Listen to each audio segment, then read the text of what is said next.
Let's set the stage by introducing the school's reigning tyrants, who are about to taste their own bitter medicine. First up on this pathetic roster is Ju Young-chil. Following him is the ringleader of this wretched crew, the infamous Park Kang-wook. These miserable excuses for humans waste their days preying on weaker classmates, shaking them down for cash in a never-ending cycle of torment. Their target for today is a hapless student named Dangu, but their reign of terror is about to shatter. Whispers have been echoing through the halls about a new transfer student, a mysterious figure who has been systematically dismantling every bully in his path. Just recently, he effortlessly neutralized a pack of thugs who dared to cause a scene in the school cafeteria, and as destiny would decree, that very same enigma has just stepped into the very classroom where these fiends are currently operating, assaulting their unfortunate first victim of the morning. As for his name, they call him Doyle. And at this very moment, he is on a hunt for the supposed top dog of this institution. He directs his gaze to the lackey before him, inquiring if he is the one in charge. But instead of providing a simple answer, this imbecile makes the fatal error of letting his insolent mouth run wild. For this transgression, he is rewarded with a backhand, a slap so viciously hard his consciousness momentarily disconnects from his body, sending him spiraling to the cold, hard floor. The female students witnessing this spectacle are left utterly speechless. A man with this level of sheer audacity, this overwhelming aura, he transcends being a mere Sigma. He is the physical embodiment of the supreme Giga Chad archetype. And to top it all off, his looks are absolutely divine. The ally of the fool who has just sent flying bolts to his feet, obviously infuriated that Doyle dares to challenge their authority on their own ground. Without a glimmer of self-preservation, he begins to spew endless nonsense, challenging the newcomer's sheer nerve. He barks at Doyle, demanding if he understands the gravity of who he is facing. Well, Doyle casually confirms he does not. After all, today is his very first day here. The henchman, seeing that his words are utterly useless, attempts to land a punch, a monumentally foolish decision. Doyle intercepts the coward's disgusting fist in mid-flight and proceeds to bend his fingers with such force that the thug releases a truly agonizing shriek of pain, as if he were being impaled by a demonic spear. While nonchalantly continuing to apply agonizing pressure, Doyle calmly poses his question once more. Are you the one in command? The goon, incapable of bearing the white-hot agony for another second, hastily gestures towards his superior, the one and only Park Kang-wook. Kang-wook is, of course, far from pleased that his own minion so quickly sold him out to save his own skin. But before he can even formulate a thought, Doyle unleashes another slap so powerful that the henchman is permanently neutralized. With the insignificant obstacle now removed, Doyle approaches Park Kang-wook and repeats the now famous question. Are you the alpha of this school? Unsurprisingly, Kang-wook commits the same grave error as his underlings did, running his mouth when silence was his only hope. And so, Doyle grants him a richly earned fist straight to the jaw, a blow that makes him reel backward in shock, rather than understanding the clear warning. This doomed fool resolves to retaliate, swinging a pathetic punch of his own. And oh my god, the sheer grace with which Doyle evades that counter move is unbelievably slick. Now, it is Doyle's turn to unleash his true power. His fist lands with perfect precision on Kang-wook's face. The second strike also finds its intended target with ease. And to conclude this little lesson, he delivers a ferocious kick that launches the punk backward directly into the window pane, transforming his face into a crimson canvas of pain. The student onlookers are completely and utterly dumbfounded. Kang-wook is left a battered wreck, beaten, broken, and with a sense of self-worth as shattered as his nose. With the task now complete, Doyle departs with the same intimidating presence he arrived with. Dangu, his mind still struggling to comprehend the whirlwind he just saw, draws a trembling breath. He never imagined witnessing such a spectacle. Meanwhile, the social media girl in the corner is utterly captivated, her every thought now consumed by fantasies involving this titan. Later on, Dangu approaches Doyle with a grand proposition to systematically purge every single bully from the school, just as he did with such brutal efficiency in the classroom. However, Doyle isn't one to offer his services without proper payment. You must understand, he just recently arrived in Korea, and his pockets are completely empty. If Dangu wishes to command his overwhelming power, it's going to cost him. Dangu protests, claiming it's a noble endeavor, that the mighty are obligated to shield the vulnerable. That is the natural order of the world. Well, Doyle has no time for such naive idealism, nor does he possess the patience to debate these philosophies. His terms are brutally simple: no payment, no service. But Dangu is at his wit's end and makes one final plea. He and his friends are trapped in a nightmare of an existence. Not a single sunrise sunrise comes without the promise of another beat. The most twisted part is that if they dare report it to the faculty, the torment they endure only intensifies tenfold. For Dangu, each day is like a journey through an endless, suffocating void, devoid of any light or salvation. But that changed yesterday. Watching Doyle obliterate those thugs as if they were mere insects ignited the first glimmer of hope he had felt in what seemed like an eternity. So he begs with every fiber of his being. But Doyle's resolve remains as solid as stone. He understands Dangu's desperation, but he establishes a cold, hard fact. A man requires capital to simply exist. And on top of that, he has his own mountain of personal crises to overcome. Hearing Doyle speak so pragmatically about money, Dangu is reminded of all the tormentors who beat him into submission just to extract currency from his pockets. And so, the poor boy finally erupts in a burst of sheer frustration. Sick and tired of being manipulated by others solely for financial gain, it appears Doyle has no alternative but to reveal his own dire predicament. You see, Doyle's father is the supreme commander of the world's most elite assassin syndicate, an organization known only as Blackhead, and Doyle was forged in its crucible. But some time ago, his parents' union dissolved, due to his father being an utterly toxic individual who embraced a path of chauvinism and consistently brought his mother to tears. Thus, with no other recourse available, he and his younger sibling fled to Korea with their mother, without seeking their father's consent for this exodus. This decision, of course, ignited a furious rage within their patriarch, who, in a petty display of vengeance, froze every financial account tied to their names, leaving them completely and utterly broke. Though Doyle had envisioned residing in Korea's most opulent skyscraper, that grand ambition evaporated into thin air without the necessary funds. With his tale concluded, he turns to leave, explaining today is his job interview at Burger King, and it is an opportunity he absolutely cannot afford to lose. As he's revealing all of this, that same TikTok girl who has been completely smitten by Doyle is secretly listening in from just around the corner. Dangu, meanwhile, is unsure whether he should accept this outlandish narrative. But then again, this mysterious guy doesn't strike him as someone who would craft such elaborate lies. In any case, Dangu extends an offer of 50,000 won for every single target he neutralizes. Well, that proposal is sufficient to halt Doyle in his tracks. Dangu worries if his offer was perhaps too meager, and considers if he should have proposed a higher amount. But defying all of his assumptions, Doyle accepts the contract without a moment's hesitation. Meanwhile, the TikTok admirer continues to gaze at Doyle with pure adoration. Later, we find a pack of delinquents lounging beneath a pavilion. They've intercepted the rumor that Park Kong-wook was utterly humiliated by some mysterious transfer student. This large individual here is astonished that one lone newcomer managed to defeat Kong-wook and his two cronies all by himself. As for this heavy-set goon's introduction, his name is Park Ju-young, the captain of the judo club. Park Kong-wook served as a valuable asset to them, shaking down others for money and paying tribute to this big guy. But now, this fatty worries that his enormous gut will no longer be satisfied with pizza, since their primary revenue stream has been abruptly severed. And then we have another portly fellow who echoes the same concerns. His name is Park Ju-dong, the vice captain of the esteemed judo club. They are now plotting to eliminate this new transfer student, a newcomer who clearly lacks a sense of self-preservation, but appears they won't need to expend any energy locating Doyle, because he has just strode directly into their domain, seeking a personal confrontation with these very cretins. We also see Dangu lurking nearby, concealed behind a BoJack Horseman mask. Before Doyle initiates the confrontation, Dangu briefs him on just how formidable these thugs truly are. Kong-wook was merely their subordinate, whereas these individuals are the genuine threat. They are regarded as the reigning kings of Samun High School, the judo titans Park Ju-hyung and Park Ju-dong. They are aspiring to become national-level athletes, so they meticulously maintain clean records throughout their school tenure and delegate all their illicit activities to Kong-wook. Kong-wook is the one who generates their income by tormenting others, and should Kong-wook fail to deliver a sufficient amount, they simply beat the absolute hell out of it. But as you can already guess, such detailed introductions are utterly meaningless to a being like Doyle. His only concern is whether these guys are his designated targets. We also observe that the TikTok admirer who has fallen so deeply for Doyle is currently in the company of the judo twins, and still appears to be completely fixated on him. She's rewatching the footage she secretly captured of him on a list. Her name is Seo Mina, for the record. She's utterly entranced, unable to think of anything else. Seeing her so engrossed in her phone,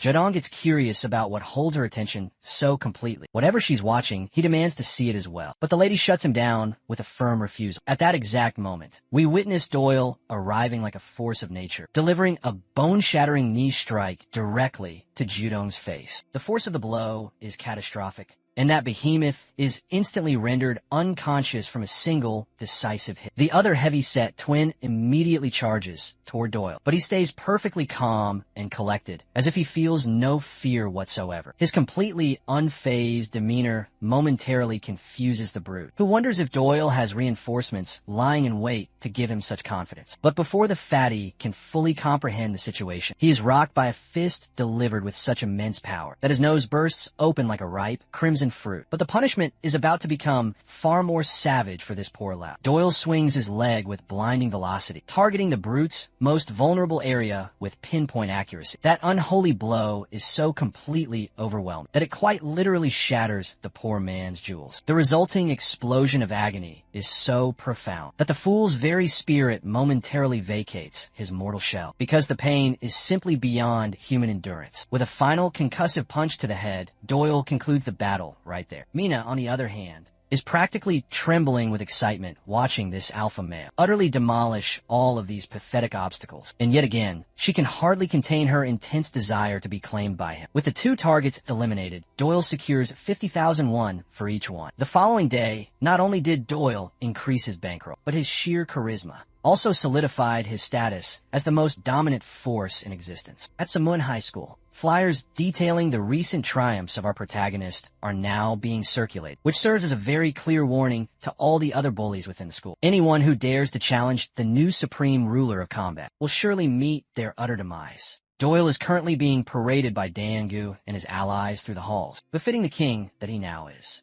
This is all to broadcast his dominance and capture as many eyes as possible. Doyle has no issues with the strategy Dangu is currently employing as long as his payment is guaranteed. He is perfectly content, and just for the record, Doyle intends to add an extra fee for this public display. As he counts the earnings he's amassed from dismantling the thugs, he realizes that the currency he was given is not the complete sum he was initially promised. He is positive he dealt with a total of 4 individuals, which includes the 2 judo behemoths and their pathetic lackeys. He wonders if those other 2 fools are not being counted. Dangu attempts to clarify, stating that his request was only for the neutralization of the judo twins, specifically Ju Hyung and Judong. But Doyle is in no mood to hear any excuses. He demands that Dangu produce another 100,000 won immediately. After all, Dangu comes from an affluent background, so a sum like 200,000 won is nothing more than loose change to him. Dangu suddenly freezes and questions Doyle, demanding to know how he discovered his family's financial status. What Dangu now suspects is that Doyle only ever engaged with him because this opportunist knew that his family possessed great wealth. To provide context on how Doyle acquired this piece of information, we flash back to a previous scene where a couple of Dangu's associates casually mentioned his family's riches. So Doyle simply explains that practically the entire student body is aware of his family's immense wealth. Furthermore, it was Dangu who made the initial approach to him. With that settled, Doyle demands the remaining 100,000 won that Dangu owes, and clarifies that this sum does not cover the fees for the parade. With no further argument to make, Dangu cheerfully flashes an okay gesture. We then shift our focus to Mina, who is once again captivated by the brochure, unable to resist admiring our protagonist's chiseled features. Her friend even concedes that the transfer student is undeniably handsome, and it's hardly surprising why. Every single girl in the school is fixated on his photograph in the flyer. Hearing this, Mina becomes instantly irritated and enraged. To her, it feels as if every other female is lusting after her future husband, and she simply cannot tolerate it. She forcefully confiscates the image of her beloved from one girl's possession and issues a deadly warning. Should she ever dare to cast her impure gaze upon her man again? One after another, Mina gathers every single brochure that the other girls in the classroom possess. As she concludes her sweep of the classroom, she receives a sudden notification that one of her male friends, Jang Hyun-woo, wishes to meet with her later on, beneath a secluded bridge. We are introduced to a blonde-haired individual named Jang Hyun-woo from Cheongil-ha. This man is, in fact, the very next target that Doyle is contracted to eliminate. Regarding the introduction of this new character, Hyun-woo is celebrated as the undisputed sovereign of Southern Seoul. Then, there is another figure hailing from Iljeong High School, and he is PG, Cheol's direct subordinate as a high-ranking member of the 12 nations. His power is, without question, immense. Doyle requests further intelligence concerning this 12 nations syndicate that Dangu has mentioned. But Dangu insists that this is a discussion for a different time. For now, their absolute priority must be Jang Hyun-woo, because this particular adversary is someone they cannot afford to misjudge. After all, this monster has had the distinction of being crowned champion of an amateur boxing tournament not just a single time, but 3 separate times, with a physique and combat sense far exceeding any normal human. Even the judo twins, who confronted this monster as a pair, were utterly powerless against his might. Furthermore, the most terrifying aspect of Jang Hyun-woo is the simple fact that he is sadistic by his very nature.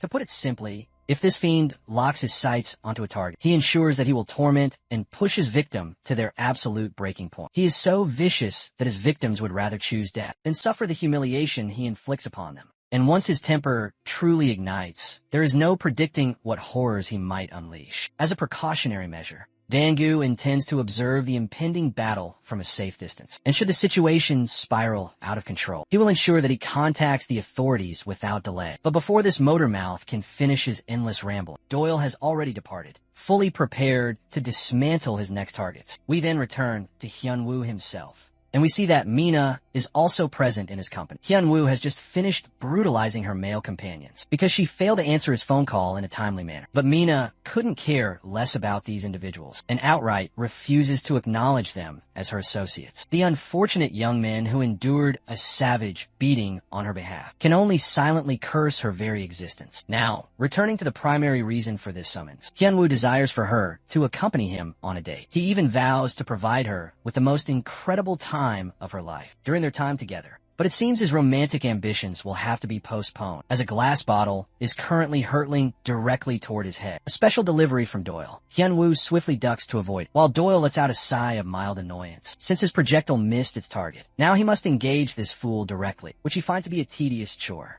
Mina immediately starts to blush upon seeing Doyle once more, while Hyun-woo is absolutely seething with rage and screams, wanting to know who in the hell this newcomer thinks he is. Mina, in the meantime, begins to harbor the delusion that this man has arrived to rescue her. At this point, even Doyle is noticing this unhinged woman appearing everywhere he happens to be, and to dismiss it as mere coincidence would be utterly foolish. The only logical conclusion that forms in his mind is that she must be tracking his every move. Not to mention the fact that she perpetually stares at him with an unsettling intensity. So, he finally decides to confront her directly. He grabs her by the jaw and makes his intentions perfectly clear, while he has no idea who in the hell she is. If her purpose here is to cause him any trouble, she will find herself facing a grim fate. But this deranged woman is more than willing to be choked and eliminated at the hands of our protagonist. She explicitly grants him her permission to do so. Let's not forget about Hyun-woo, who is absolutely livid to witness our protagonist laying a hand on the woman he desires. In a pure fit of rage, he clenches his fist and rockets toward Doyle with blinding speed. The punch he is about to throw is his signature technique. His velocity is so immense that even Dangu, merely observing from afar,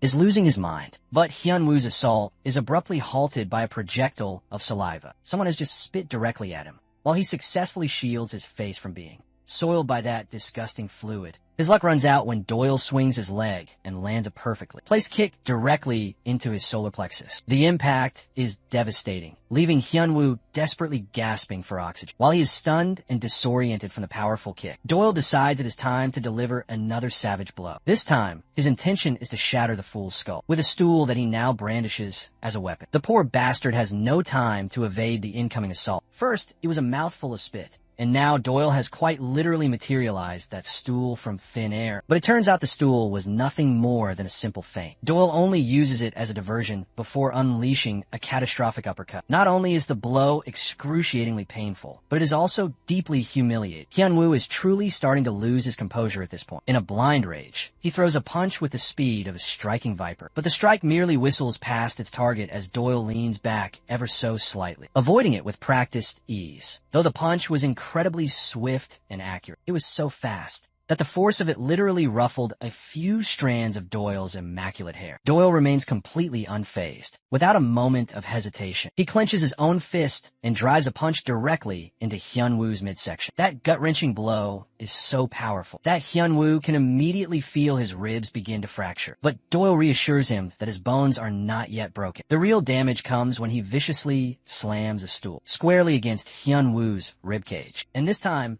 it literally does the trick. The poor boy's ribs shatter, and the air is violently forced from his lungs. The once feared warrior, hailed as the king of this entire district, is now reduced to nothing more than a broken, whimpering mess. His cronies can only stand there, completely paralyzed, with no comprehension of what in the hell they just witnessed. The young man who was being tormented is also in a state of absolute shock. Hyunwoo, on the other hand, is desperately fighting to draw breath.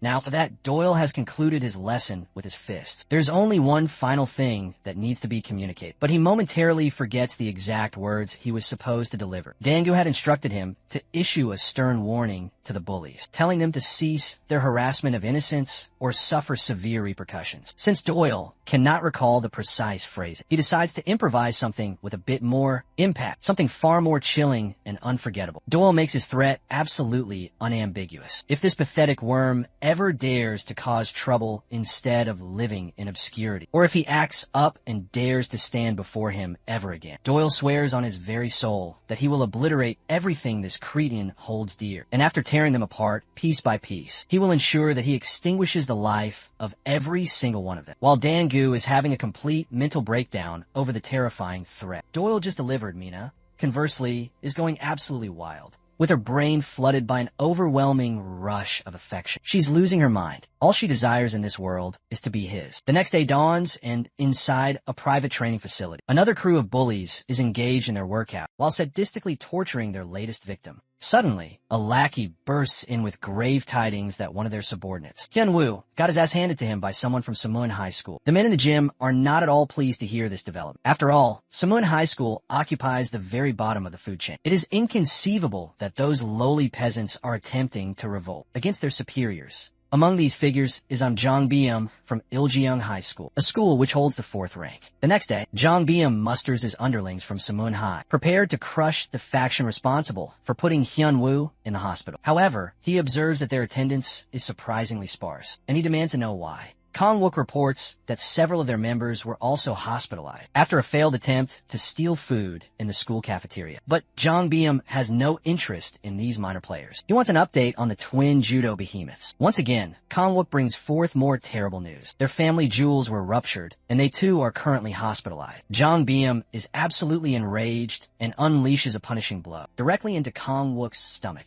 as far as Jong Byum is concerned. The report this man is giving him is nothing but pure fantasy, and he is not in the proper state of mind for ridiculous stories. But the unfortunate messenger insists that he is telling the truth. It is understandable that Jong Byum is unaware of the full situation, as some time has passed since he last paid them a visit. However, his subordinate's continued insistence only serves to fuel his anger, and he prepares to strike the poor soul once more. It is at this moment that Kong-wook finally blurts out that the transfer student was the one behind all of this chaos. Every single recent calamity involving their syndicate members can be traced back to this one specific mysterious newcomer. At last, Jong Byum's fury begins to cool, eclipsed by an intense, burning curiosity. He now has a desperate need to meet this new player, who has caused such widespread panic. Meanwhile, Mina, as per her usual routine, is admiring a video she clandestinely captured of Doyle, eating his meal in the cafeteria. In the recording, he spots her filming him and brusquely forces the camera down. We then return our focus to the classroom where she is currently sitting. The instructor is searching for new recruits to join the film club. The moment the announcement is made,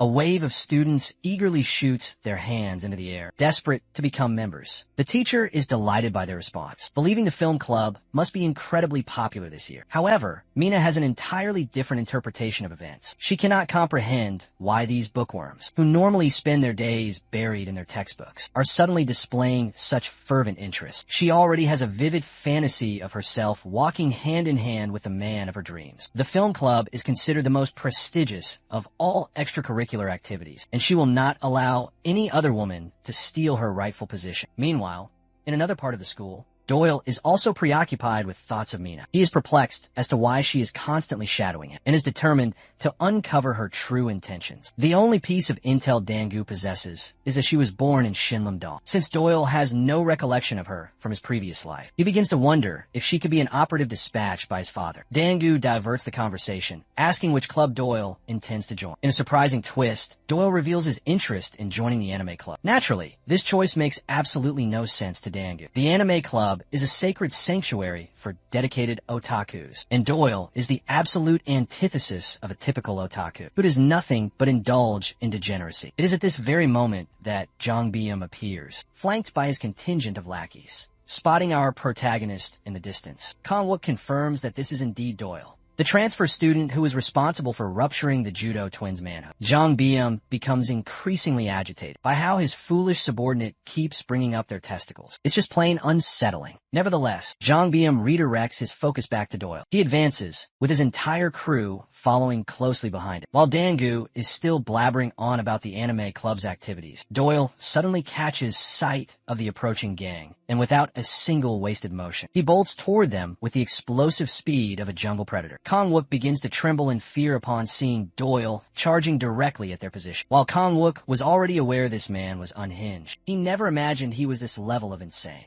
Witnessing the prey charge directly at the predators, Jang Byum immediately adopts a fighting stance, prepared for the ensuing conflict. He makes the first move, throwing a punch, but his strike fails to find his target. He tries again, yet Doyle sidesteps the blow with effortless, fluid movements, completely bypassing Jang Byum in the process. Jang Byum is left in a state of utter confusion. Why did this strange man simply ignore them and continue running past? The answer to his question becomes apparent when we spot Mina in the distance. Doyle catches her completely off guard with his abrupt arrival, which causes her to react in a panic. All the brochures she had been clutching are sent fluttering into the air as he tackles her to the ground, landing directly on top of her. While this moment might feel like a scene of pure romance, straight out of a drama for the delusional young woman, Doyle is focused entirely on business. He immediately begins his interrogation, demanding to know the reason for her constant stalking and her incessant habit of photographing him. Furthermore, he wants to know if his father was the one who hired her to shadow him. Of course, this hopelessly infatuated lady completely misinterprets the entire encounter, becoming convinced that Doyle is preparing to introduce her to his family. Meanwhile, let's not forget about Jang Byum, who appears absolutely incensed after being so flagrantly disregarded. The man lunges toward Doyle, with the full intention of smashing his skull in. But our protagonist is incredibly fast. In a mere fraction of a second, he seizes the attacker's leg and forcefully redirects. It appears that Jang Byum has at last succeeded in capturing Doyle's full attention, and that is a very dangerous development for him. The thug throws a punch, but Doyle ducks beneath it, avoiding it without effort. Jang Byum refuses to give up. One strike after another, he continues his relentless onslaught. Despite his desperate attempts, not a single one of his blows manages to land. Doyle, on the other hand, determines that it is now time to retaliate with a strike of his own. But it seems fate has different plans. Just as he is poised to attack, the student council president of Samun High School steps in, bringing the conflict to a halt. His name is Wangdu Ju, and he orders them to cease their hostilities. Jang Byum is far from happy to see this old man interrupting his fun. Regardless, he casually lights up a cigarette, but not before issuing one final, ominous threat toward Doyle, warning him of the dire fate that awaits him on the morrow. With that, he departs along with his entourage. Then, Doyle does something absolutely unimaginable, something that no one could have possibly predicted. He quite literally smashes Jang Byum over the head with a stool, right in front of the student council president. And that one single blow is all it takes to knock the poor guy out instantly. On the sidelines, Kong-wook begins to sweat profusely, absolutely certain that Doyle has just signed his own death warrant by attacking Jang Byum. Even Dangu, who had literally been bankrolling Doyle to perform these very actions, is left in a state of utter disbelief. As far as he knows, Doyle hasn't even faced a mid-tier boss up to this point, and now he has gone and drawn the attention of a true monster. We then cut to a grimy, derelict apartment, where a heavily tattooed man is inflicting unspeakable torture upon his captives. His session of torment is abruptly cut short when his phone buzzes with the news concerning Jang Byum being utterly defeated. This man is also from Iljeong High School, and his name is Im Jong Chong. We finally get more details about the notorious syndicate known as the 12 Nations. They're a coalition of the 12 most feared delinquents in the entire nation, infamous for their sheer brutality. But to someone like Doyle, the 12 Nations are nothing more than a gang of common thugs. He cannot grasp why everyone makes such a monumental fuss over them. At this moment, there is a threat far greater than those 12 delinquents. The disciplinary action he is currently being forced to endure, courtesy of Wang Duju.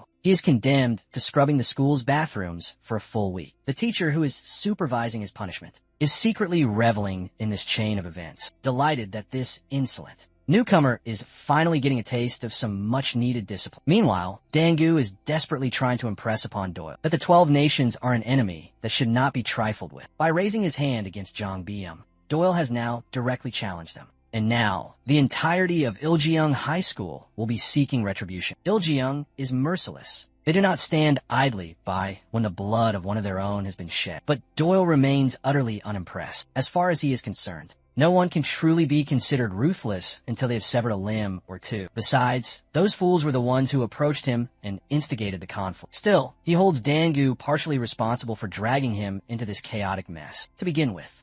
After all, it was Dangu who initially requested that these bullies be eliminated. Now, this entire convoluted situation is truly starting to get on Doyle's last nerve. He is completely fed up with this entire charade. So fed up, in fact, that he makes the decision to terminate the contract entirely. He would much rather find a legitimate part-time job and earn some actual money than continue to engage in this pointless and perpetual cycle of violence. Dangu is not at all pleased with this sudden change of heart. He reminds Doyle that his current compensation far exceeds any part-time wage. Plus, there's even a severance package involved, which is an incredibly generous bonus. But Doyle remains resolute. He tells Dangu to scram. With no other options, Dangu reluctantly departs. As he trudges down the street, he remembers being struck by one of the school's many bullies. At that moment, Dangu had simply stared back at the aggressor with defiance. And when the bully recognized that Dangu was now associated with Doyle, he had immediately begun to perspire and tried to de-escalate the situation. Now, Dangu feels as if his brief period of bliss has reached its untimely conclusion. He is now forced to return to the hellish reality that he has endured for so many years. He recalls the fleeting moments of pure happiness, being able to freely enjoy time with his companions, doing whatever he pleased. No one was there to order him around, extort him for money, or beat him for no reason. But it now seems he has no alternative but to re-embrace that infernal existence. As he walks, a mysterious figure suddenly materializes, casually draping an arm around his shoulder as if they were lifelong companions. Dangu has no clue who this person is, but the stranger seems to know him quite well. He identifies Dangu as the rumored confidant of Doyle. By now, Dangu is acutely aware that events are about to take a disastrous turn for him. Later, that same individual drags Dangu before Zhang Biam, who wastes no time in questioning him about Doyle's current location. Naturally, Dangu maintains that he has no information whatsoever. His denial only serves to further enrage Zhang Biam. So, without a moment's consideration, a blow so savage it erupts his nose in a fountain of crimson, launching his spectacles into the air. Zhang Biam's command is simple, a chilling ultimatum to place a call and bring that monster to this very spot. Shaking uncontrollably, Dangu fumbles with the phone, but in his terror, he connects not with Doyle, but with an emergency hotline. The thug in the crimson jacket immediately detects this deception and instantly threatens to extinguish the very life from poor Dangu's body. Realizing his grave error, they restart their brutal assault, holding nothing back. They pulverize him until he can do nothing but accept his fate like a loyal broken hound. In a stark contrast, the scene shifts to Doyle, who is completely unbothered, attending an interview at a Burger King for a menial part-time job, all while the man who hired him is enduring a life-altering beating. The manager inquires about Doyle's personal interests or any unique talents he might bring to the table. While Doyle admits to having no prior experience in customer service, he proclaims expertise in close-quarters combat and the art of dagger throwing. However, the manager misunderstands, asking why on earth he would be throwing swagger. Doyle coldly corrects him, stating he was referring to throwing daggers. Upon hearing this, the interviewer becomes certain that Doyle is a complete lunatic, despite his outwardly composed and normal appearance just moments before. Regardless, the manager concedes that Doyle's listed skill set is undeniably a fascinating one. But regrettably, they have absolutely no need for an employee who can hurl blades. He voices his serious reservations about whether Doyle would be a suitable match for any role within their establishment. Just then, two hulking figures storm into the establishment. One of them is clutching his abdomen in excruciating agony. He laments that the burger he consumed from this very location has completely ravaged his digestive system. He even presents a photograph of a nondescript burger, insisting it originated from this very restaurant. The image horrifyingly displays a massive cockroach embedded embedded within the patty. Undeniable evidence that their food is contaminated. At this revelation, the other patrons, who had been placidly eating their meals, frantically begin to inspect their own orders to verify this terrifying claim. But it quickly becomes apparent that it's just a benign black olive. The store manager attempts to pacify the enraged customer, carefully maintaining a respectful demeanor to prevent any further chaos. However, the man is completely deaf to reason and simply continues his tirade about how the vile burger annihilated his insides. At that moment, Doyle nonchalantly strolls past the belligerent man, subtly brushing his shoulder against the brute's. The enraged man shoots him a look that could kill, but Doyle's expression remains one of utter indifference. Meanwhile, we return to the scene of Dangu's interrogation. They inspect his mobile device and swiftly deduce that Dangu doesn't even possess Doyle's contact information. Conclusive proof that they are not, in fact, allies. Jang Byum, infuriated by his utter failure to locate Doyle, can't suppress his seething frustration. He had been patiently waiting outside the school's primary entrance this entire time. Yet somehow, they completely failed to spot Doyle. Furious, Jang Byum redirects his rage back towards Dangu. After delivering one final, brutal kick, he departs with his contingent of thugs.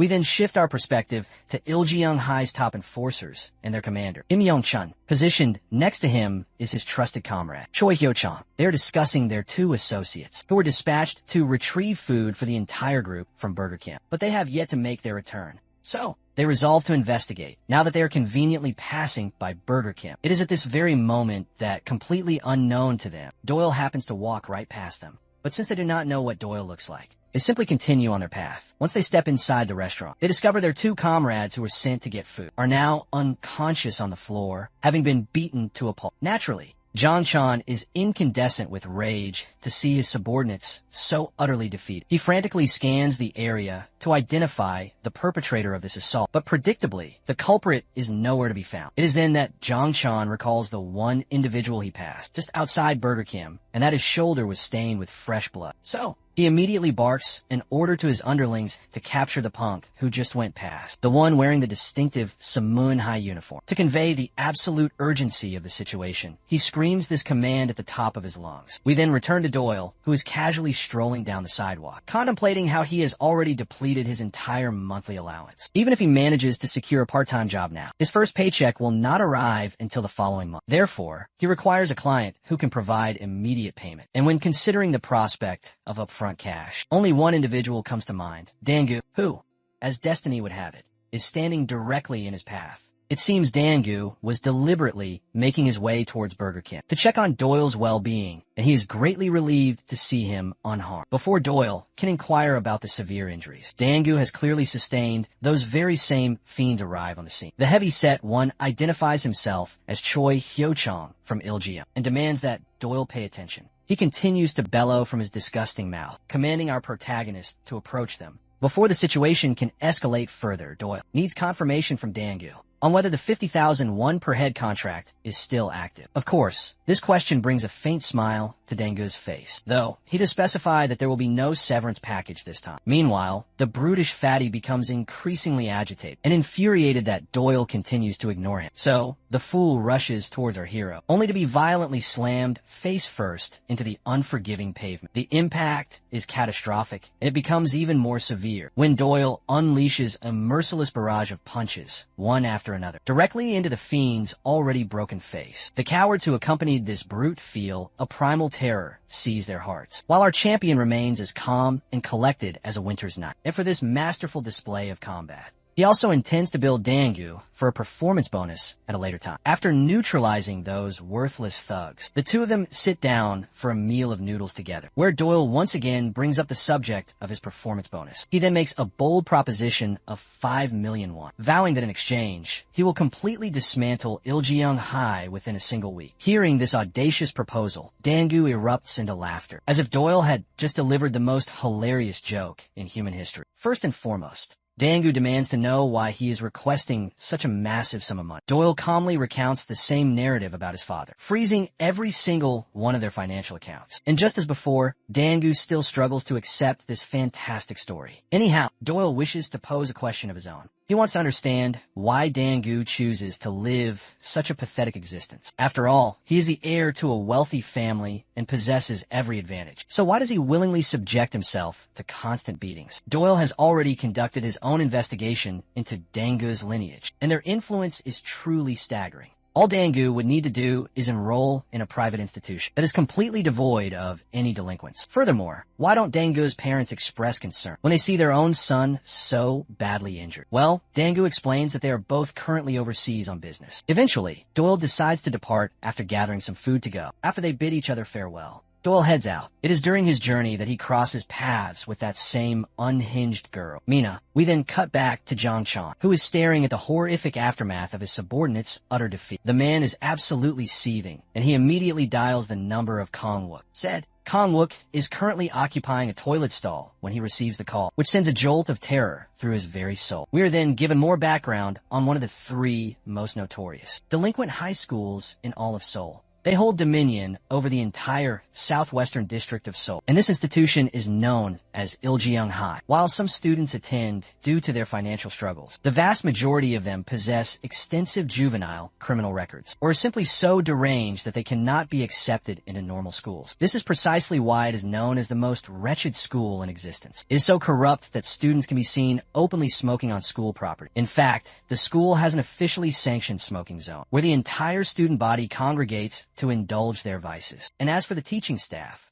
they are completely at the mercy of the student population. They readily accept bribes and conveniently ignore all of the criminal enterprises taking place within the school's walls. There are even whispers that the principal himself is a retired gangster. However, the single greatest threat at Iljeong High is a man named PG Cheol, one of the fabled members of the 12 Nations. For a very long time, Iljeong High was a chaotic battlefield of warring factions, but Cheol unified them all through his sheer, overwhelming power. These days, he manages operations that include vehicle theft, insurance scams, extortion, and threatening local businesses, and even more unspeakable crimes, including assassinations. We absorb all of this information as we stand just outside Iljeong High, because Doyle is preparing to launch a full-scale invasion. While he is armed to the teeth with a high-powered rifle, the ever-comical Dangu is once again sporting his ridiculous LGTV donkey mask. More so than the outlandish mask, Dangu is far more preoccupied with the enormous firearm Doyle is wielding. Doyle reassures him that it is only equipped with non-lethal rubber rounds. After all, human bodies are a renewable resource. The more of them you can preserve, the better.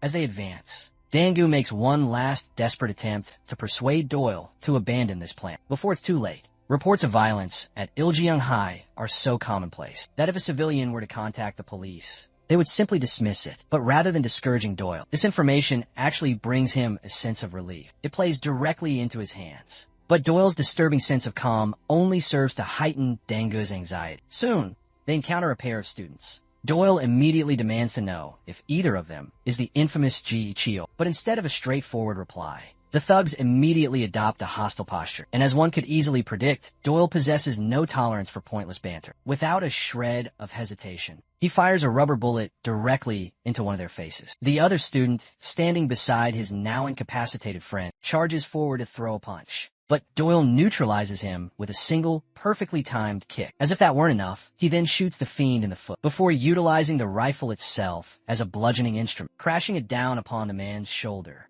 instantly shattering his collarbone. The poor wretch can do nothing but whimper in agony on the ground, while Doyle stands over him like the Grim Reaper incarnate, demanding that he deliver Cheol to him immediately. Meanwhile, we shift our focus to Jong Byum, who is still nursing his aching neck from the blow Doyle delivered to him earlier. Right now, he is engaged in his routine duties, extorting protection money from other students. Suddenly, his associate in the red jacket comes sprinting in, gasping for air, as he reports that the monster from Samun High has arrived. Naturally, this news immediately captures Jong Byum's undivided attention, because he was just contemplating his next move against him. Elsewhere, Kong-wook is seen, battered and broken, and is currently being interrogated by Jong Chan. Before Jong Chan can inflict any further damage, he receives an urgent call from one of his underlings about an intruder roaming their territory, with a firearm in his possession. As is his custom, Jong Chan screams into the phone, demanding more details about this supposed infiltrator. Kong-wook, on the other hand, is consumed by a feeling of utter despair. He has no idea how he became entangled in this mess, or why he is even being subjected to this torture. Back to Doyle. he continues to mow down every single fool who dares to obstruct his path. Eventually, they happen upon two female students and question them, asking if either of them happens to be the elusive PG Chio. Unsurprisingly, the young women deny any such affiliation. After all,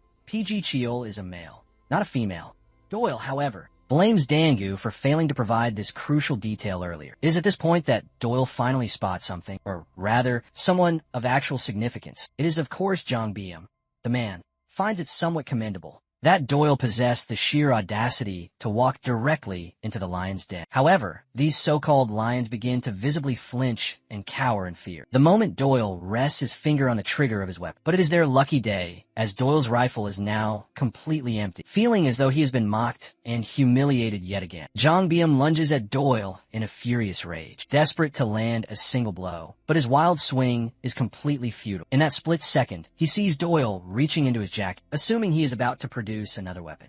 But it was all just a clever misdirection. The very next thing he registers is being doubled over in agony, having been struck by a brutal knee directly to his stomach. Meanwhile, inside the annex building of Iljeong High, a few teachers observe the dozens of badly beaten students littering the school grounds. One of the rookie teachers, clearly shaken, proposes that they call the police. But the veteran teacher, standing beside her, rejects the notion, explaining that this is just another typical day at Iljeong High. Even if they did file a report, the police would not even bother to show up. Not to mention, the principal has given explicit orders to the entire faculty to refrain from interfering in student conflicts, because any involvement on their part only exacerbates the situation. That being said, even this seasoned educator acknowledges that today's events are completely without precedent. He has never witnessed anything of this magnitude before, not since the infamous PG Cheol incident. To add to the growing mystery, the school's surveillance systems are offline, and even the cellular signals are being deliberately jammed. Something deeply unsettling is unfolding, and he is yet to piece it all together. We then cut to a monstrously built individual, effortlessly pressing a 200-kilogram barbell, while his entourage of lackeys looks on in pure amazement. After downing an entire protein shake in one gulp, he finally turns his attention to the underlings standing before him, and demands to know their reason for being there.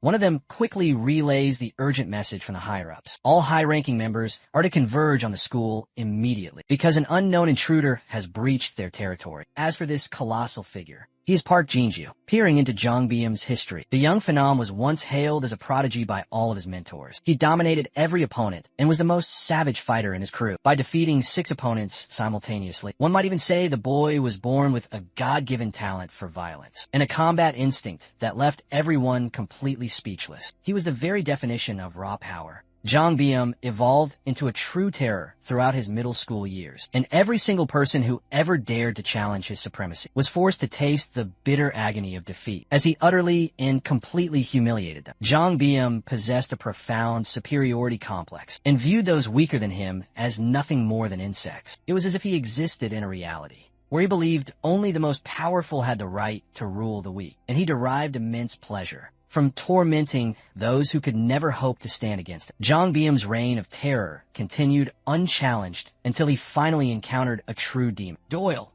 who, at his current level, effortlessly evaded his most powerful strikes and shamed the so-called prodigy with his blinding speed. Jongbyum has never been so utterly enraged in his entire life, and surrendering to his fury, he lunges forward to deliver another desperate blow, wondering how his legendary fists are failing him so completely. In response, his adversary gives him a harsh lesson in reality, in the most degrading manner imaginable. Doyle smacks him across the face with a simple broom, casually demonstrating the vast difference in reach between their respective attacks. Scrambling back to his feet, the arrogant Jongbyum wipes the blood from his lips, completely unable to accept the nightmare unfolding before his very eyes. Frustrated beyond measure, he unleashes another attack from a low angle, a vicious hook that his opponent ducks beneath with perfect timing, countering with a devastating uppercut that nearly sends the bald-headed fool's consciousness into the next dimension. Doyle sends him crashing to the unforgiving ground. Jongbyum's sandal goes flying as he stumbles over his own feet. To add insult to injury,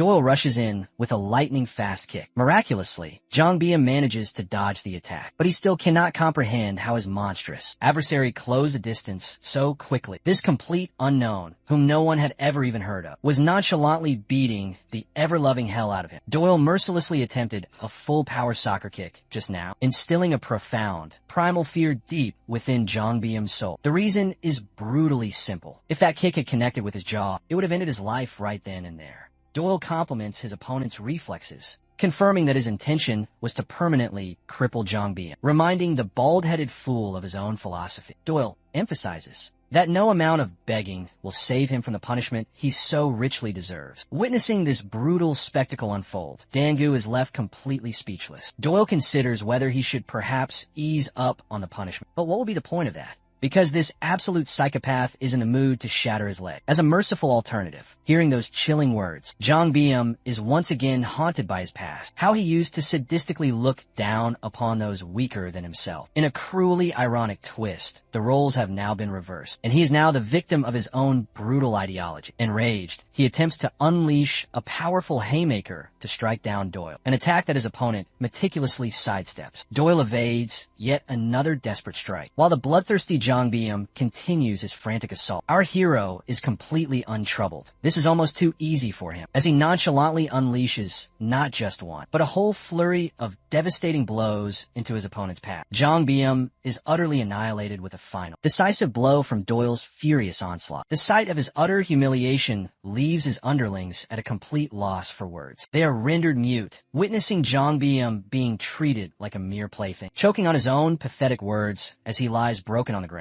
He glares up at Doyle, who looks down upon him with the most condescending expression imaginable. He proceeds to inform Jongbyum that his entire school is utterly insignificant, unable to do anything by himself. The bald-headed fool turns to his remaining lackeys, screaming at them for simply standing there motionless. Jongbyum berates them and commands every single one of them to attack Doyle simultaneously. But how could they possibly obey, seeing as they just witnessed one of the most brutal demolitions with their very own eyes? Sometime later, his superior, Zhongshan, is angrily striding through the school's corridors. The dean of the school attempts to block their path and stop them from parading through the school, as if they own the entire establishment. But these thugs couldn't care less about his authority and simply turn their backs on him, deeming him completely unworthy of their notice. The dean calls them out for their blatant disrespect, even resorting to shouting insults at the invading delinquents. Zhongshan was already at his breaking point, and he is done with these games. He approaches the old man, slowly revealing his hand from his pocket,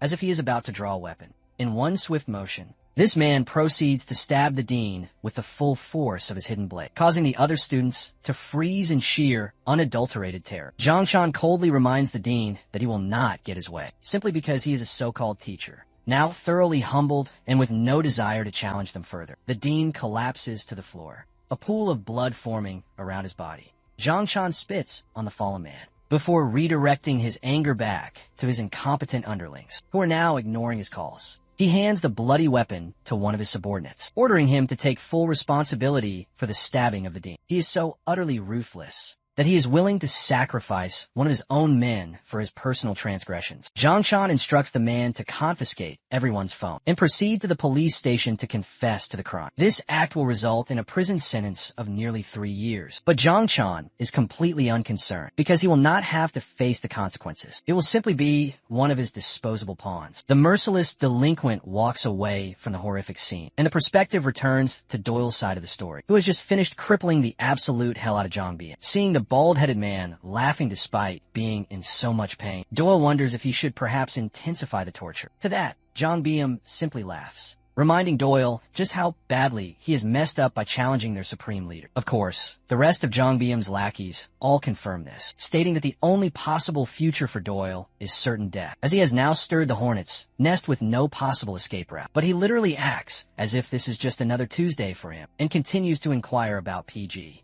Cheol as their ultimate commander. From out of nowhere, a kick comes flying towards Doyle's face. The blow connects as Dangu cries out for his friend. The one who delivered the strike is actually Jinju, who holds the 3rd rank within the entire gang. Dangu understands the immense force behind that blow, realizing that an attack of that magnitude must have caused significant damage to someone like Doyle. Luckily, it is revealed that our hero is inhumanly fast, as his reflexes allowed him to avoid a direct hit to the head, not caring in the slightest. Doyle asks if the man standing before him is the infamous PG Chio. Jinju, being the muscle-bound egomaniac that he is, foolishly confirms that he is, in fact, GK Chio. Of course, even Dangu recognizes this as a blatant and stupid lie. The scene cuts to Busan, where a number of bodies are hanging after enduring senseless torture. Among them is a rank 4 boss, Diakin, the fiend who is responsible for having these men displayed, like a grotesque art installation. Comes to learn of Kim Doyle's true identity, implying that the situation is about to become even more dire. Okay, let's return to the battle between Jinju and our protagonist. The muscle-bound behemoth is shocked to find his opponent, spraying him with some kind of liquid. He unleashes a wide, powerful punch, believing an attack like that could possibly connect with his speed demon. Doyle utterly humiliates him by snapping a piece of cloth at his face, like some kind of makeshift whip.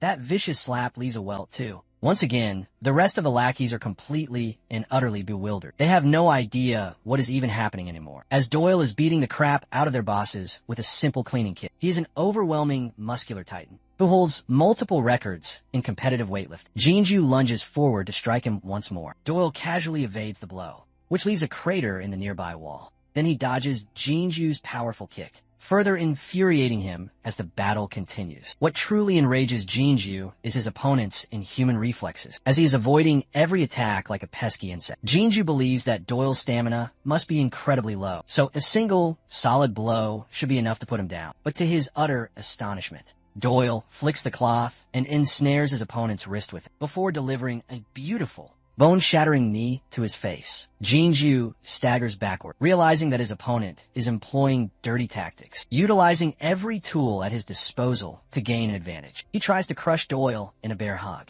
but that too proves to be utterly useless. They share a brief, strange moment of stillness before Doyle shames this clown once again with his spray bottle, which, again, serves as a perfect diversion. Our hero reaps this man's soul with a jaw-shattering punch, sweeping Jinju completely off of his feet with every single blow. The muscular behemoth is losing his composure. He no longer wishes to fall for these cheap tricks. But just like all the others, he becomes overconfident and leaves himself open. Doyle uses his own jacket as a feint, temporarily blinding his opponent's vision, before flawlessly executing an extended sidekick directly to his face. And let me just say, if someone humiliated me like that, I would personally assist Elon Musk on his mission to colonize Mars and flee this planet for all eternity. The attack sends Jinju crashing to the ground for good. In his broken and pathetic state, he hurls insults at the smaller opponent, who is making a complete fool of him with every single attack. But Doyle, this man, simply cannot care less. He approaches and strikes Jinju's body precisely where it hurts the most. The brutal beatdown persists, as the sickening sound of blows connecting with Jinju's body reverberates throughout the corridor. This battle is concluded. Doyle has casually slain a muscular titan and blesses us with his perfect side profile, acting as if he has just dismantled the entire gang. Of course, the poor fool is unaware that he has just defeated an imposter and not the true leader of the syndicate. He has much more work ahead of him. Interestingly, the low-level delinquents have no idea what GKL even looks like, so they too believe he must have just defeated their supreme leader. Red Jacket, over here, knows the truth, however, and he is completely stunned that Doyle was able to display such a monstrous level of power to completely obliterate one of their most powerful fighters. Doyle turns to Dangu, demanding his special payment. This time, My Little Pony over here must inform him that he has not yet defeated the true boss. Doyle disagrees and believes that Dangu is simply trying to cheat him. As they are departing, Red Jacket is paralyzed with fear from what he has just witnessed. Let's jump a few hours into the future and witness Zhang reaction to these events. I'm sure you all are dying to see that. After all, this psychopathic blonde is having a complete mental breakdown, seeing two of his top enforcers so utterly defeated. The very next day at school, the student body learns about their dean's recent stab. Zhang was the one responsible, and he created quite a scene. Listening to this conversation with great interest, Doyle continues to eat his lunch and realizes that Zhang would not have reacted so violently if he had actually defeated the real Chio. This confirms his suspicion that he must have fought a fake instead. On a separate note,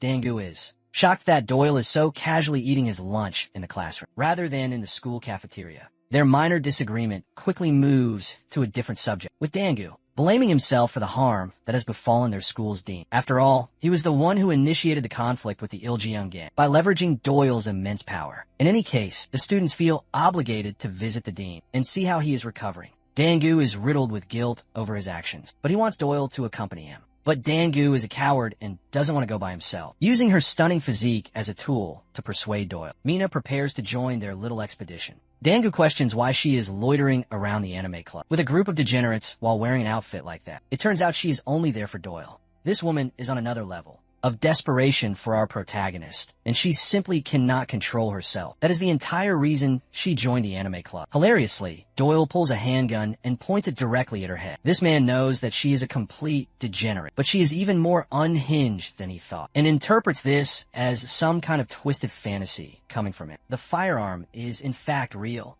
and Doyle is more than willing to allow his classmates to examine the weapon, as long as they are willing to pay him handsomely for it. Even Dangu is fed up with the utter absurdity of this manhwa and breaks the fourth wall just to share in our collective disbelief. Fast forwarding to the scene at the hospital, the dean is advised to rest for a significant period. Fortunately, his wound was not as severe as it could have been. Being the dedicated headmaster that he is, he simply cannot permit himself to rest when there is so much to be done back at his school. He assures them that he will return to the school within 1 week. Hearing this, his wife reminds him that he should not simply ignore his injuries, because he is clearly in need of medical attention. By the way, Dangu did end up going with Mina to check on the principal. Unfortunately, the beautiful girl only has eyes for Doyle, who did not even end up coming with them, and instead jumped from the 3rd story of the dam building, like he is Tom Cruise or some other action hero. Mina seethes with rage, declaring that the hospital is a complete waste of time if the transfer student is not present. Yeah, I am now certain that this girl is 69 red flags rolled into one person. Even Dangu thinks her behavior is completely absurd. He tells her to go home if she is just going to fool around. But Mina has the audacity to call him annoying for his concern. Dangu grips the handle of the door, where he overhears the dean speaking with his wife. They speak of their strong marriage that has spanned 2 decades, which means that she can always tell if he is in pain.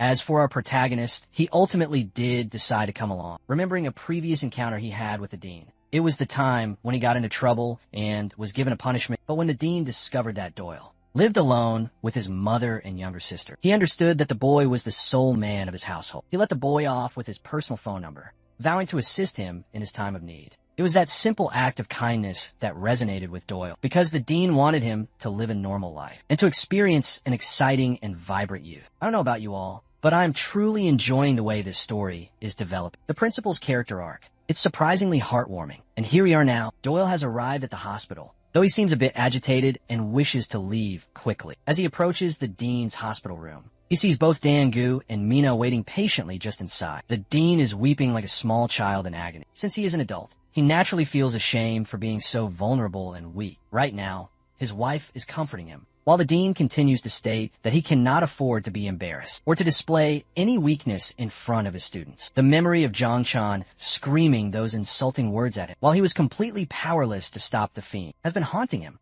Dangu, Mina, and Doyle are listening to this conversation with their complete and undivided attention. This man was doing so much to protect his students, and all he received in return was a stab wound for his efforts. The dean now views himself as a complete failure, sobbing his eyes out and hiding his face in shame. The emotional moment comes to an end there, and the scene shifts to a far more terrifying sequence of events. GK Cheol, the genuine article, is enraged that one single troublemaker was able to cause so much chaos. Before him, Jong-chan trembles like a terrified puppy, completely accepting that he deserves to die for his failures. He simply wants one more opportunity to atone for his mistakes. But Cheol is finished. He doesn't believe that Jong-chan is sincere in his words, because if he were, then he would have already dragged Doyle's lifeless corpse here. And now, it is time for a truly horrifying punishment. Jong-chan screams that he is prepared to endure any form of punishment, whatever his master demands of him. Those words are like music to GK's ears, who assigns him the impossible mission of generating 10 million won per week. Jong-chan is so utterly terrified that he doesn't even fully process the ridiculousness of the task. He simply accepts it as a direct and absolute command. As for Kim Doyle, who has become a thorn in their side, GK Cheol wants Jong-chan to atone for his mistake and bring him here. In the final shot, we get our first glimpse of the face of the Iljiyoung High Supreme Leader. Doyle unleashes a symphony of perfect shots, a true professional at work. Mina is completely entranced, mesmerized by his every single move, while Dangu recounts his sorrowful past, explaining how he was branded with the pathetic title of dumbass by every tormentor who ever crossed his unfortunate path. Eventually, it reached a point where Dangu simply resigned himself to this cruel reality, believing he was truly nothing more than a pathetic fool. Doyle is an absolute legend, while Mina's obsession for him only grows. But his tragic monologue is completely lost on the other two. Mina is lost in the delusion that this is a date, but Doyle coldly instructs her to vanish from his sight. This titan will not allow her to get any closer. Recalling the words of their dean, Dangu reminds them how insane it is to be relaxed during such a volatile and dangerous time. He is reminded of the moment he hired Doyle to fight his battles, though that now seems utterly pointless, seeing as Doyle is just as ruthless as his other tormentors. Dangu decides to depart from the group, convinced that asking for Doyle's assistance is a futile effort, since he will only bill him for every single minor action. But just as he prepares to walk away,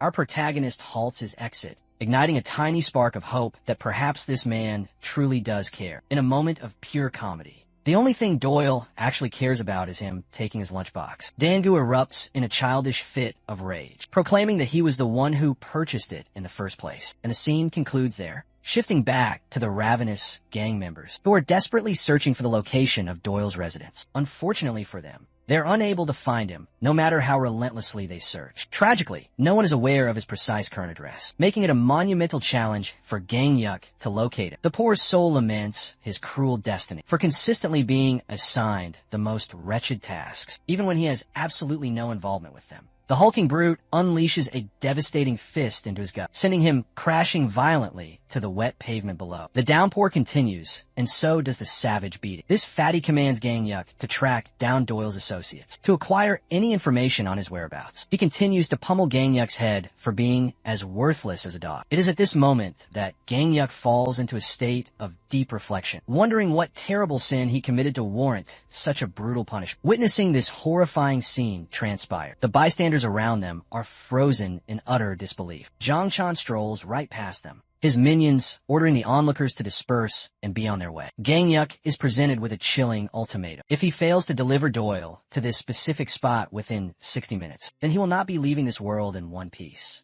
And yes, for the record, the One Piece is indeed real. Celebrate, all you fans. Gang Yuck questions the cruel fate that has been laid before him, his mind racing, his eyes welling up with despair. The spectators are doing absolutely nothing to help him. Not a single soul is even attempting to call the police to save his life. Among these onlookers is Dangu, who is petrified to make direct eye contact with Gang Yuck. The very instant he locks gazes with Dangu, he stammers and calls out his name, identifying the poor boy as Doyle's subordinate and slave. You can just see the hope draining from Dangu's face, knowing the terrible fate that is about to befall him. And the absolute worst does, in fact, occur as the gang members proceed to beat the absolute hell out of Dangu. And despite this, being utterly loyal to his friend, he steadfastly refused to reveal Doyle's location. Zhang Chan is repulsed by the sight of such weak individuals, displaying so much defiance in his presence. With wide, murderous eyes, Zhang Chan gives Dangu a chilling reminder of who they are. With a gleaming blade in his hand, he tries to terrify the boy by reminding him of the terrible fate of their own dean. All of a sudden, the tragic memory of their beloved dean, sobbing in agony, flashes through his consciousness. Zhang Chan tells him that their only issue is with Doyle. As long as he can summon him here, they'll be satisfied.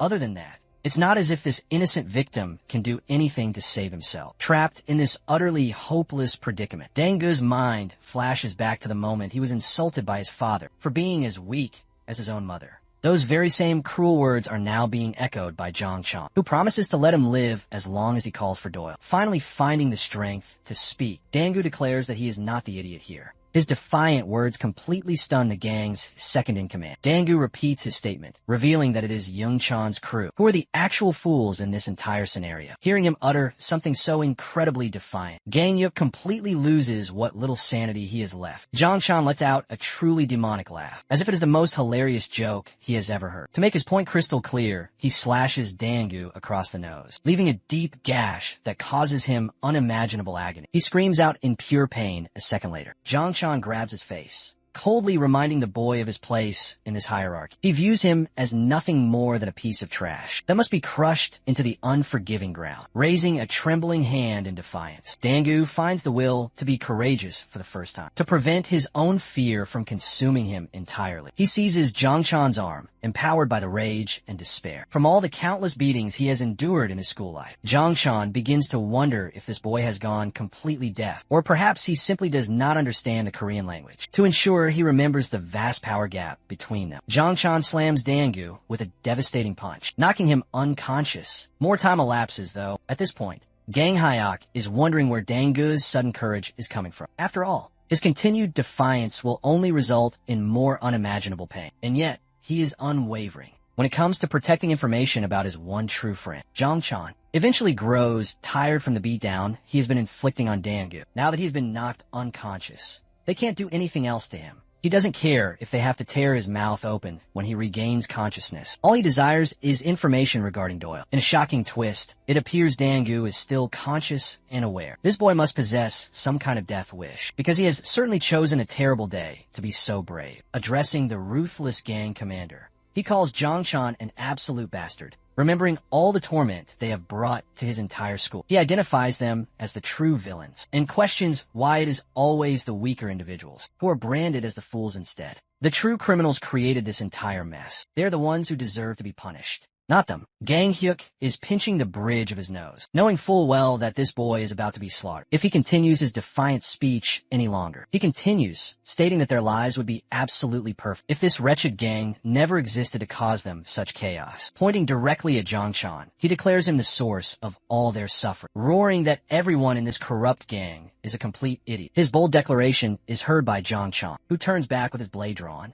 remarking on Dangu's sheer audacity to say such things. In a life-threatening situation he is in, moving with blinding speed, he brandishes his weapon and pins Dangu's face to the ground, wondering if perhaps gouging out Dangu's eyes would be enough to teach him a valuable lesson. Gang Hyuk knows there is no turning back from this point, while Zhangchan mercilessly lunges forward to slice out his eye. His attack is brought to an abrupt halt when Zhangchan sees a shocking sight appear from out of nowhere. Remember the firearm that Doyle was so proudly brandishing? It turns out that it was merely a replica that Dangu had given him, with a hidden warning message concealed inside. The point is, this man literally attempted to shoot Zhangchan down without a moment's hesitation. The main event has arrived, and the fatty recognizes him in an instant, while Zhangchan is in a bloodthirsty state, like a hungry predator ready to tear apart its prey. Doyle addresses Dangu and understands why he switched their mobile devices. Unfortunately, his phone screen is now completely shattered, and Doyle identifies the freakish Zhangchan as the one responsible. He also sees his delicious lunch completely annihilated on the ground. Doyle instantly assesses this as a dire emergency, not because his supposed friend was about to lose an eye. Oh no, but because they destroyed his precious meal. Overjoyed to finally stand face to face with the irritating pest who has caused them so much grief, Zhangchan yaps and fails to see Doyle closing the distance at light speed. He is so impossibly fast that his punches feel as if they have just vaporized parts of Zhangchan's very being.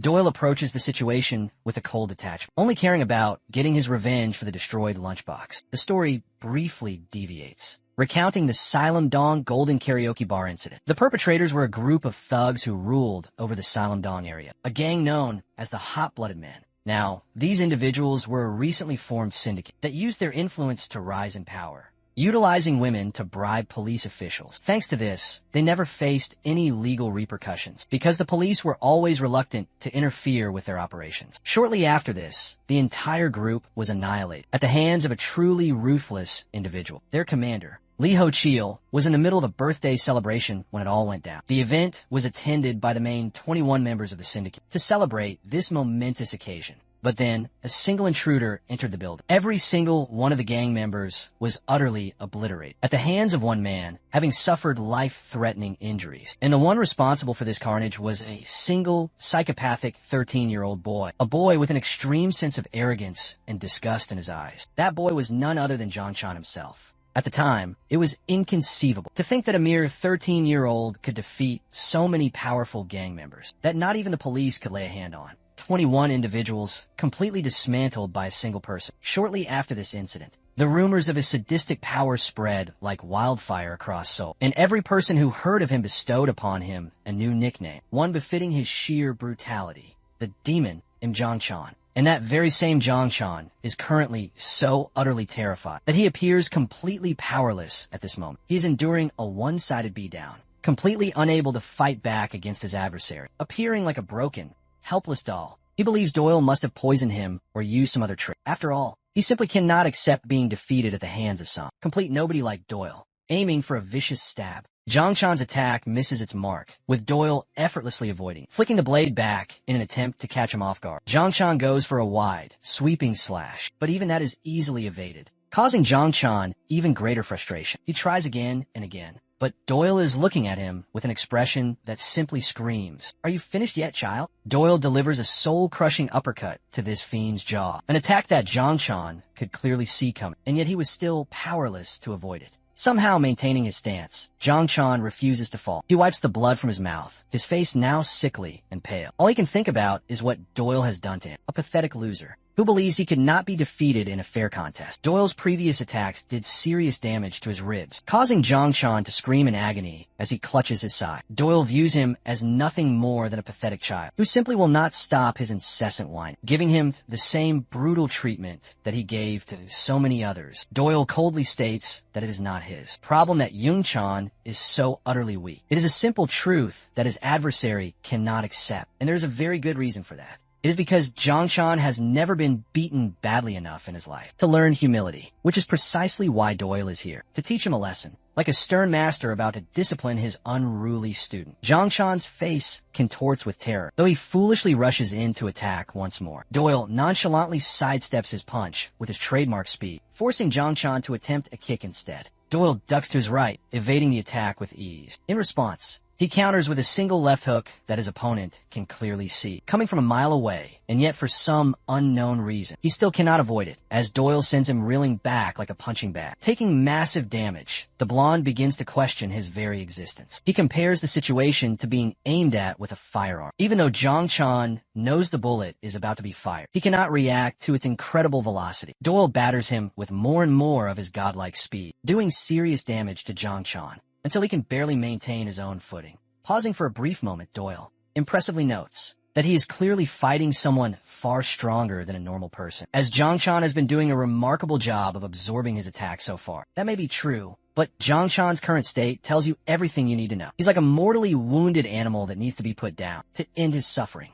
Of course, this is a favorable outcome for Doyle, who is thoroughly enjoying this experience. Gangyo is baffled to his very core, clutching his head in pure disbelief, because this entire battle is taking place over a damn lunchbox. Even Dangu is left completely speechless. Gesturing towards him, Doyle tells Jong-chan to step closer, asking him which part of his body he would like him to break, as he will graciously take Jong-chan's preference into account. Seeing him stand there in complete silence, Doyle's eyes narrow, with a gaze so utterly terrifying that it makes Jong-chan tremble before him. He is forced to look away, unable to meet the gaze of his ferocious adversary. Since he is not making a decision, Doyle decides that it is now time to take charge of the situation, and figures it would be entertaining to shatter Jong-chan's jaw. It is the same situation as before. The bullet is about to be discharged, and there is absolutely nothing Jong-chan can do to prevent it from happening. Doyle's god-tier fist connects, the sensation rushing through him, as if he just vaporized Jong-chan's head from his shoulders. The delinquent cries out in pure agony, screaming on his knees. Despite being as ruthless as he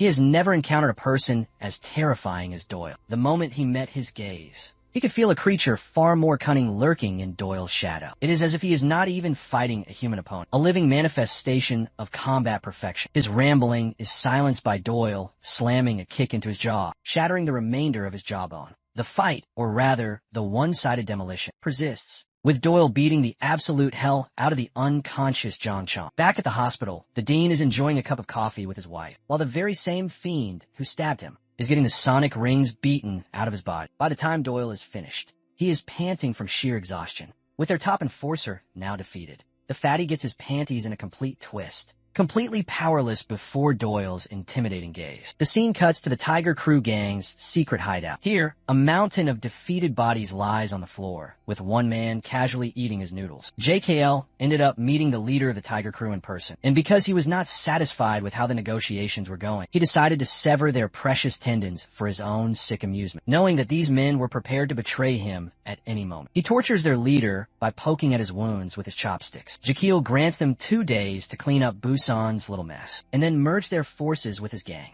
Seeing as he has no other option, their leader nods his head in agreement. Jekyll stares him down, demanding his absolute loyalty. He is content with the answer he is given, so this freak of nature departs with a menacing glare on his face. As he is leaving, Iljeong Hai's chief of operations, Hyuk-kyul, informs his boss that he has been receiving a large number of calls. Taking the phone, Ji-hyul is startled when he hears a different voice on the other end of the line. It's Doyle, and he is all business. Right as GCHQ opens the door, all he sees is a man standing before him with a phone pressed against his ear. Doyle has arrived at their headquarters. After all, they have been searching for him with great urgency. Also, he took the opportunity to annihilate every single one of GCHQ's men while he was waiting, adopting a nightmarish smile. GCHQ finds himself more entertained than ever before. Sharing a meeting with the head principal of the school, one of the teachers questions if it is truly a wise decision to let this incident go unpunished. After all, this incident involved an outsider who brutally assaulted multiple individuals. It is an event that should be making national news for the safety of the student body. In response, the selfish principal argues that it is the parents' fault for enrolling their children in a place like their school. In the first place, the Iljeong school is not like a normal school. It is the one place where parents send their children because they have given up all hope for their future. Even if they manage to turn their lives around, it would not make any difference. Nobody even cares about the reputation of Iljeong Hai, and to prevent any further issues, the head principal does not want to create a bigger mess. This spineless coward believes that bystanders should not get involved unnecessarily, as something far more sinister is unfolding behind the scenes. And let's return to our hero, who is beating the absolute crap out of the chief of operations. Hugo Yell absorbs the powerful blow, rolling backward and returning to analyze his opponent. He could tell that Doyle just executed a masterful judo technique. The warrior lands and stands before Hugh Shehal, who cannot quite figure out what this man's deal is. It is the same situation that happened with John Chan. They can anticipate his attacks, but they simply do not have the reflexes to evade them. Now, Hyuk-cheol is a very intelligent fighter, and he clearly recognizes that he cannot win in a direct fight. However, the moment he can get a hold of Doyle's body, it will be game over for this battle. Giving in to his emotions, Hugh Gill attempts to do just that. His massive hand misses Doyle, so he uses his other arm to swing forward and grab him once more. Doyle makes a tactical retreat, easily dodging and then surprising his opponent with a sudden duck. Doyle slams his face and torso with both of his kicks, sending him flying backward. To make sure he stays down for good, he delivers a merciless punch to Hugh Gill's face, staring him down without a shred of emotion. A few moments prior, he had been carrying Dangu's limp body, who realized that the scar he had received on his nose would remain for a very long time. And of course, he will be reminded of that scar every time he looks in a mirror. Doyle calls him annoying for asking such obvious questions, but Dangu, he is conflicted. He has been a part of so many beatdowns without being able to do anything in retaliation. He thinks it is unfair that he has to be left with scars all across his body. Returning to the scene of the battle, Hugh Gill is trying to recover, while Doyle slams his jaw with an upward knee strike. Facing such a brutal beatdown, Hugh Gill fails to understand what is going on in Doyle's mind, as he is not holding back any of his attacks. Each time he strikes, it feels as if he is aiming to kill his opponent. Hyuk-kyul has his own tragic backstory revealed. He was always praised as a special individual with a unique talent. At the time, Gitchell offered him a position to become his right-hand man. Hyuk-kyul was considered special by their commander, a man that could not be looked down upon until he met Doyle. So, he makes a last-ditch effort to jab his opponent, being as light on his feet as ever. Our boy dodges, fueling him with more frustration than ever before. A few more attacks are exchanged, with Hyuk-cheol being the aggressor, doing whatever he can to intimidate his opponent, adding in feints to confuse him. His plan involves grabbing Doyle in a desperate attempt, and right as he does that, only certain death awaits Doyle with a slam to the ground. Or at least, that is what his delusional mind believes will happen, because Doyle casually counters the throw by locking his weight in place. The special move that Hyuk-cho tried so desperately to execute failed spectacularly with a simple weight-shifting technique, allowing Doyle to hold his ground. This technique is known only to elite professionals, causing Hyuk-cho even greater shock. And now, to deliver a beautiful suplex of his own, Doyle slams his back into the unforgiving ground, causing him a whirlwind of excruciating pain. This man has bested him at his own specialty, completely annihilating Hugh Cheel's signature technique, even though there's a massive difference in their weight. Doyle's mere existence seems to defy all logic, regaining some of his consciousness and recovering from the attack. Hugh Cheel sees a powerful kick flying his way. Back to Dangu's words, he followed up by promising Doyle as much money as he could ever want, as long as he would consider him his friend. Our boy tosses Hugh Cheel's body away like a rag doll, his face completely devoid of emotion when he hears Dangu's sincere plea. Even now, as he looms over Hugh Cheel's broken body, he is reminded of the moment he shared with Dangu.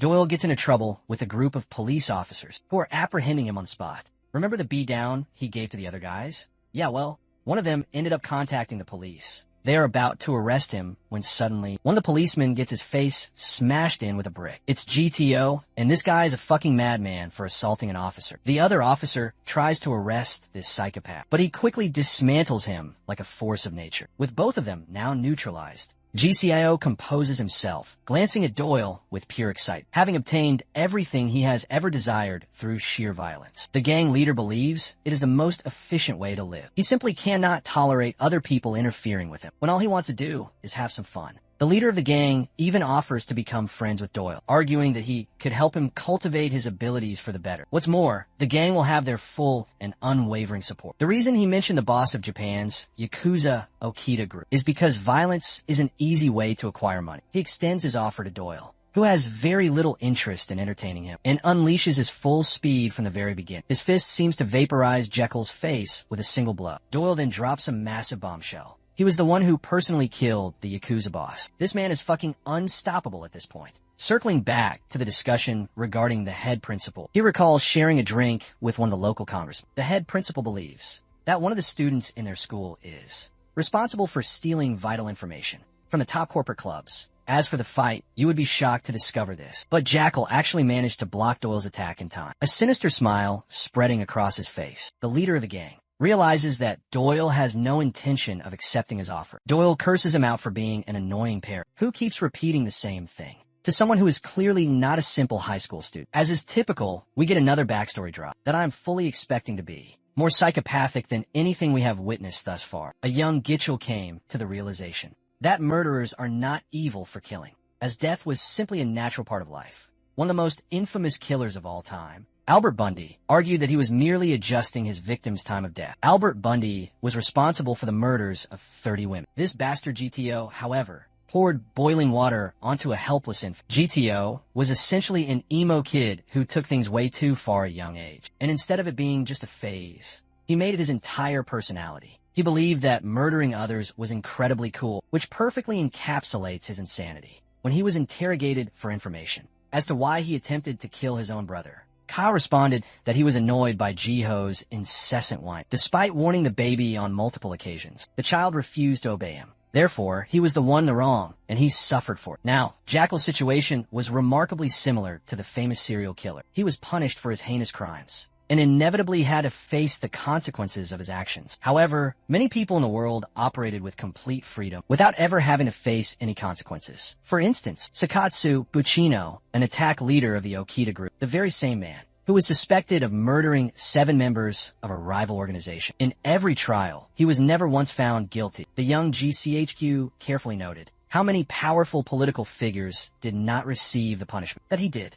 It was then that he made it his life's ambition to amass as much wealth and power as he possibly could, so that he could become completely immune to the consequences of his actions, so that he could decide the time of death for others, so that he could play the role of God. Having now matured, he returned to have a discussion with his infant brother, who had half of his face completely disfigured, thanks to his older brother's brutal assault. GK all reveals the true reason he attempted to kill his baby brother. It was because he did not want another version of himself to exist. After all, it only made sense to him for a single god to exist in this world. Now, standing before Doyle, the leader of the gang channels his twisted philosophy, but Doyle is not interested and goes for a vicious kick, which his opponent actually manages to dodge. He goes on to block every one of Doyle's strikes. Though Jaquil did not escape the encounter completely unharmed. Not at all. In fact, he received a deep gash on his head. Jekyll is bewildered how his opponent can move even faster than him, a fact that Doyle makes abundantly clear. Also, he makes it known to the Fiend that he is only toying with him. But now, he is starting to wonder if GTO is something beyond a normal person. To that,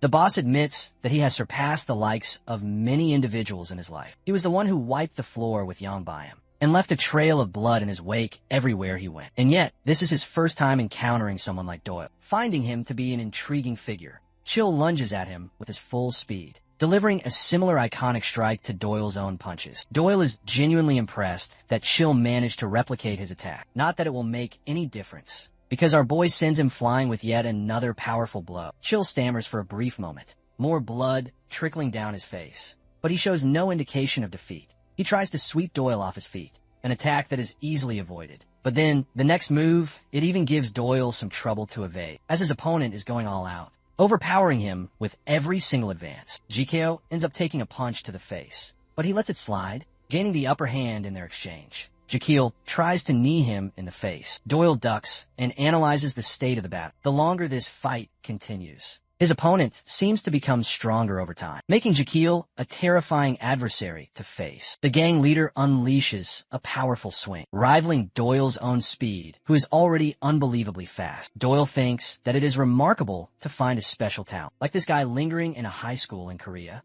Jackal goes on the offensive once again, increasing his speed as if he is getting a constant power-up. Still, his attack patterns are easy enough to counter, so Doyle is managing to avoid every single one of his strikes. He knows that Jekyll has been preparing a truly powerful punch, hidden behind the jabs he has been throwing, but he calls it a shallow and predictable approach. Jekyll tries to shock Doyle with a surprise left hook, surprising him greatly as the attack connects, slamming Doyle backward. This gives YK all the confidence he needs to declare that he is simply an unstoppable force who is destined to rise above all others. Okay, I have to admit, this story loves to throw in jump scares. Because of that attack just now, it appears that Doyle actually caught it, and he proceeds to insult Jitchel's annoying bickering. Our boy humbles the bastard, mentioning that while he may not be a normal person, he is still nothing more than a domesticated dog with his own limitations. Hearing his infuriating words, Kyle's body erupts with a fierce rage, and in an instant, he experiences a sharp sensation coursing through the right side of his face. He cannot comprehend what could have possibly happened, even though he did not even sense his opponent move. To him,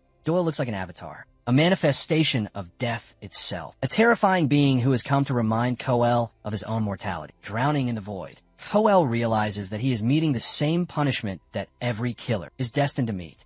His body is obliterated with every single one of Doyle's attacks. While this is happening, Jong-suk, who is ranked second in the Nampo Urim gang, arrives to see what is going on, as he has not heard anything from Ji Cheol. He remarks that getting involved with someone like Sayakdong is destined to lead people to a complete disaster. To their horror and absolute astonishment, they discover the bodies of the policemen lying on the ground, and just beyond them, Doyle stands over their boss, whose body has been crippled beyond all recognition. Young-sok is at a complete loss for words, unable to comprehend the horrifying scene before him, while Doyle casually glares at him with his cold, dead eyes. Among the 11 nations, Nampo Urim's leader, Ju Hyung, is completely stunned by the scene. Jong-suk is horrified to see the remains of the Tiger Crew gang, and now, seeing Kyle's current state, it is safe to say he has endured permanent and irreversible damage. Their leader, Haeyoung, was the one who intervened and stopped him. He is the one who reduced Kyle into a pathetic slime. But Young-sok is curious if letting the guy roam free was a wise decision. Being sensible, Hyung argues that they should not rush into things without a proper strategy. The scene cuts to the police station where Park Chung-sik, a deeply corrupt police officer,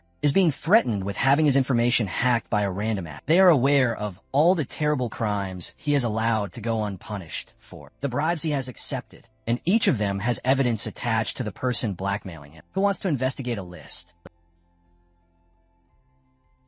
He proclaims that Doyle is a force not to be underestimated. From his own observations, it's an undeniable fact they will inevitably cross paths again if he continues to challenge the underworld syndicates. In a much lighter scene, Mina is in pure celebration mode, having crowned Doyle as their new sovereign and commander. Reports of his conquest over Southern Seoul spread like wildfire. Any who dare commit atrocities will be hunted down by him. No longer will the thugs of this city prey upon the innocent students of Samoa. Mina believes their use of paper flyers is entirely archaic. In this advanced age of digital media, But when you truly consider the circumstances, who would possibly follow the social media of the anime club's nerds? The former bullies are now whining about their unemployment, which is utterly hilarious when you stop to think about it. Doyle, completely unbothered, simply blocks out their pathetic cries. On their journey back, Dangu mentions that he placed a sizable bonus within Doyle's locker. Ever since his momentous arrival, the school's students have known true peace. The prophecy is being fulfilled. The high school is no longer a brutal, unforgiving war zone. He never could have imagined that Doyle would single-handedly obliterate the entire Iljeong High Syndicate. Our hero even sent photographic proof of Ji Cheol broken and defeated. Dangu wonders if he simply altered the photograph, but Doyle retorts that such a trick would have been far easier and much more efficient if he had done so. Dangu is ecstatic, marveling at Doyle's godlike power, and vows to never again be a burden in his presence. He desires to learn the art of combat from the absolute best, a proposition that Doyle receives with a look of utter confusion. Although they have vanquished the Iljeong Syndicate, there remain many other factions left to conquer. Among them is Sukdong of the notorious Sukdong High. Their fifth-ranked delinquent is nonchalantly engaged in conversation, amused by the rumors of some kid single-handedly dismantling the 12 nations. Knowing the monstrous power of Ji Cheol, they refuse to believe one lone student could defeat him so easily. Tormenting Dong Hyuk,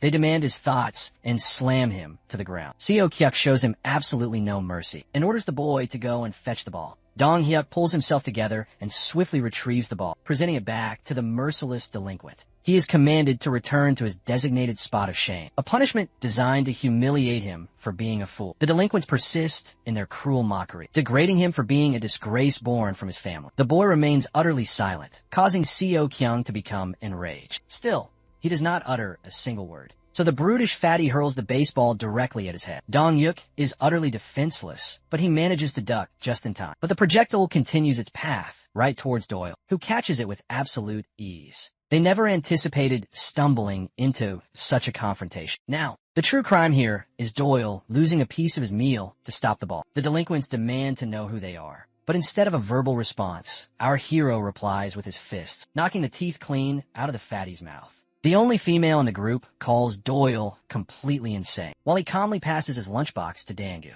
Suddenly, that very same girl finds him incredibly alluring. This man has every woman swooning no matter where he goes. Seo Kyuk's minions charge forward to handle this handsome devil, questioning if the Samoon High student has lost his mind for declaring war against their entire faction. In response, Doyle simply draws his sidearm, aims it at the bald one's head, and pulls the trigger, knocking him unconscious. The scumbags cannot believe what they just saw. They can't comprehend how he used a real firearm in South Korea. The blonde is swept off his feet with a single, devastating kick, and then Doyle traps his head in a brutal elbow lock, smashing his face repeatedly into the nearby wall. To add another layer of humiliation to this fool, he fires every single rubber bullet into the man's behind, giving him the most embarrassing beatdown in human history. I would simply move to another continent after that. Not gonna lie, Doyle continues his relentless advance, confronting two more insignificant-looking characters, proclaiming that he is prepared to fight all of them at once for being so annoying. You can only imagine what transpired next. By the time he is through,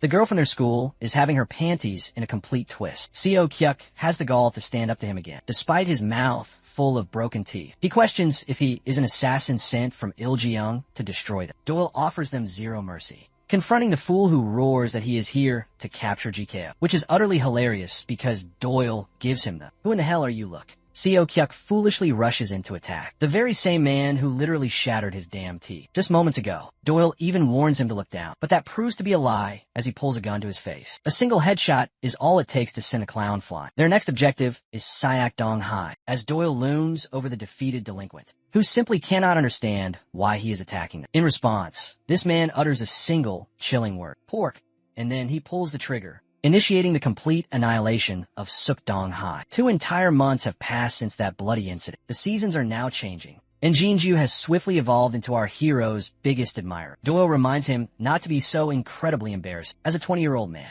He has now sworn to become Doyle's right-hand man, shadowing him wherever he may go. Jinju claims that any powerful individual inevitably becomes an older brother figure, and for the longest time, he revered Jicheol as the highest mountain peak. But now he understands that there exists an even greater mountain, far beyond the likes of GKO. Of course, Doyle is lost in his own thoughts, remembering that he had Zhang Chan incarcerated. But for some mysterious reason, Jinju escaped without any punishment. It turns out that Jinju only received a minor warning, as he refused to divulge any information. All this fool cared about was building muscles at the gym, so the police officer was completely powerless in that situation. Jinju begs to be taken on as his personal assistant, vowing to serve him for the remainder of his life. Doyle is growing impatient, so he reluctantly agrees. While this is all happening, the horny Mina draws attention to her stunning figure. But our hero is too much of a Sigma male to even spare her a glance. Mina thinks that someone should wipe away her sweat, and when Jinju offers to do so,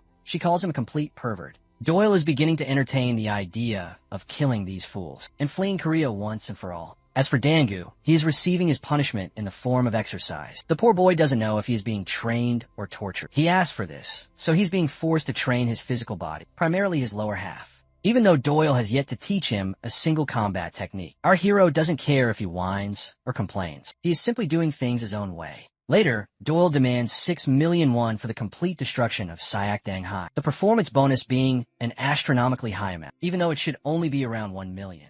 Doyle argues that it will require a great deal more effort to defeat Sayak Dang Hai than the gang he just annihilated. He has conducted his research in advance, but Doyle breaks the fourth wall and argues that the enemies who appear later on are obviously always stronger, a fundamental rule in all of fiction. And when it comes to working with Dong-gu as an irritating teammate, things inevitably become far more complicated. Doyle agreed to train him to the point of death so that Dong-gu could have an opportunity to prove his worth. And now, it is time for him to do just that. He wants Dong-gu to defeat Park Kang-wook as his very first opponent. Right now, the most powerful individual at the school is Kang-wook, since the other bullies transferred out of sheer terror. He wants Dong-gu to defeat Kang-wook and seize control of the Sumin territory for himself. Dangu doesn't understand how that would work, since Doyle is already the boss. But our boy argues that his power is on a global scale, and is not confined to this tiny, insignificant high school. Dangu imagines himself as a ruthless boss, ruling over the entire school. Doyle tells him that if he can conquer the school, they can collectively obliterate Sukdong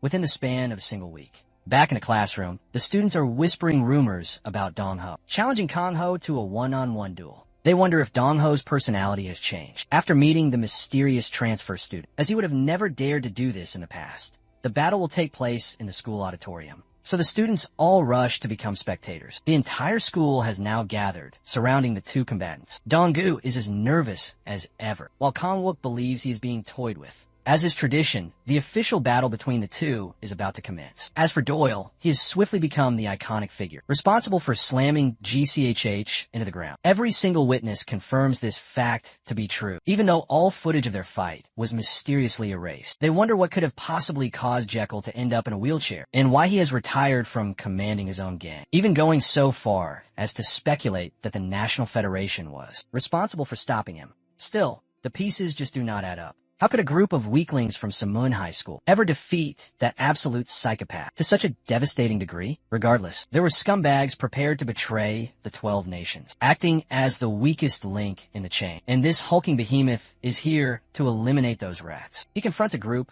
led by Sangsik, who betrayed their own boss for his personal gain. Sangsik commands his men to attack him, but they're all knocked down one after another like helpless flies. He even grabs one of them and slams a heavy knee into his face. The scene is absolutely brutal, as this man isn't holding back, completely demolishing his victims. He dashes forward and takes care of the remaining vermin, reaching for Sangsik and grabbing hold of a nearby hammer. Quivering where he stands, Sangsik attempts to strike him, only to get his face splattered by the full weight of the hammer. The brutal sound of torture echoes throughout the entire room. Sangsik was utterly destroyed for betraying the leader of Sukdong Hai. As for this behemoth, he is ranked second in the entire gang, known as Jang Chun-sik, who vows to crush Doyle in their inevitable confrontation. Back at the auditorium, the students are waiting in eager anticipation. Doyle is nonchalantly enjoying the spectacle. Danga's opponent has just knocked the daylights out of him. The underdog is now down for the count. Despite absorbing the devastating blows, Dangu musters the courage to rise to his feet once more. His classmates are utterly stunned, seeing him get up after taking such a brutal punch directly to the face. His opponent was going all out from the very beginning,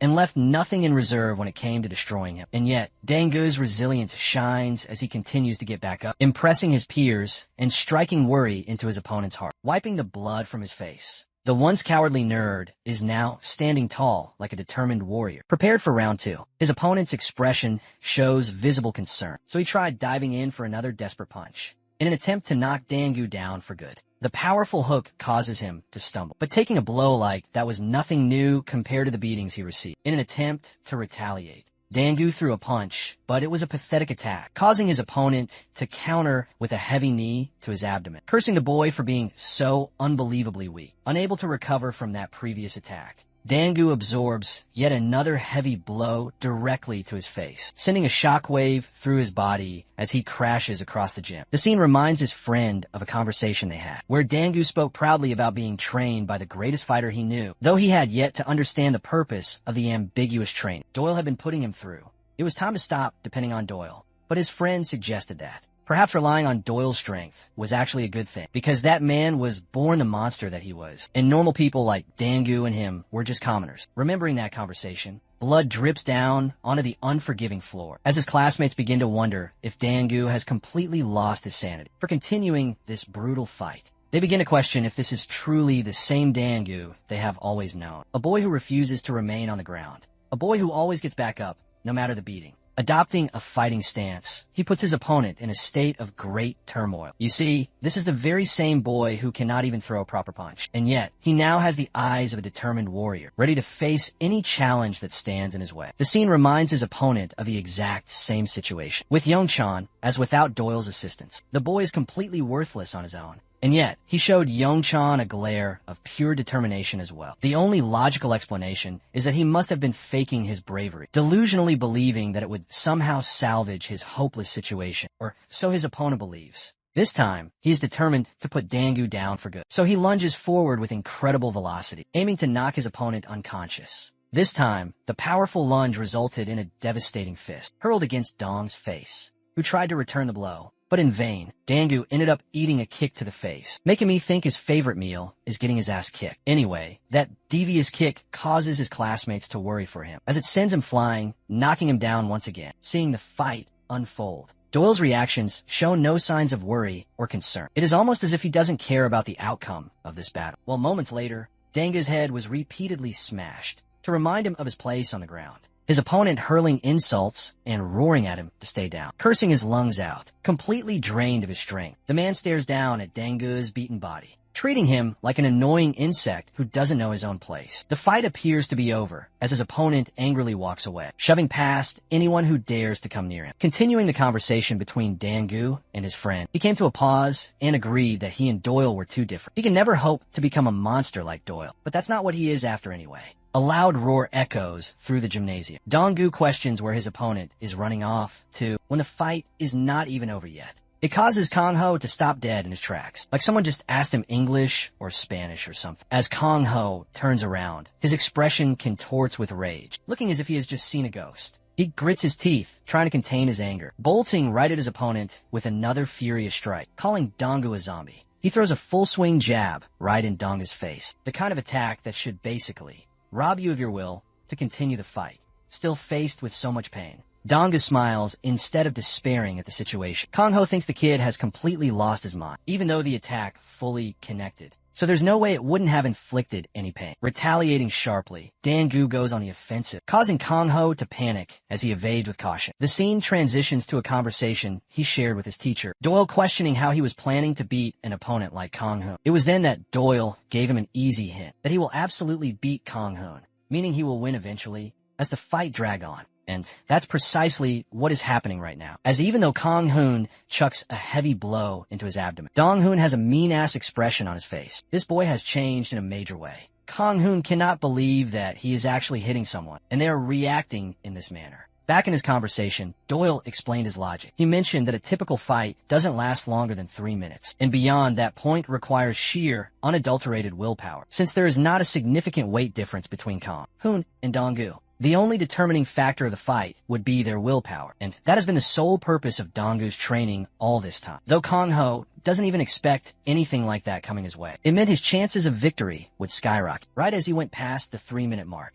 Lo and behold, the first hit connects. Dangu finally bashes Kongwok with a powerful jab, causing him to stagger, exhaustion eating at his legs, thanks to his foolish temper tantrum. This idiot wasted far too much of his energy in a fight like this. This hurt his speed immensely, allowing Dangu to unleash a second devastating attack. A painstaking knee to the face, knocking Kangwok down to his knee. With his opponent practically unable to defend himself, Dangu throws a flurry of powerful fists, hitting Kangho's body as if he were some kind of motionless punching bag. Dangu finishes with a powerful uppercut right against Kangwok's chin, the battle looking winnable, thanks to the endurance built over months of training. But do not be fooled, the fight is not over yet. Dangu is hammered by Kangwok's strong fist, right when he was not expecting it. Returning to Doyle's conversation, he mentioned that their strategy going into the fight would be to utilize sheer willpower, paired with immense physical strength. Kangho goes heavy on the offense, but the fight feels equal, as Dangu returns each and every attack. Both of them are taking hits and then returning them promptly, jolting each other's bodies back from the pain of every strike. Doyle left him with a simple piece of advice that I'm sure everyone can follow. He told him that when he felt at his most vulnerable, it was then that he should make his body scream out. Another attempt to try just one more time.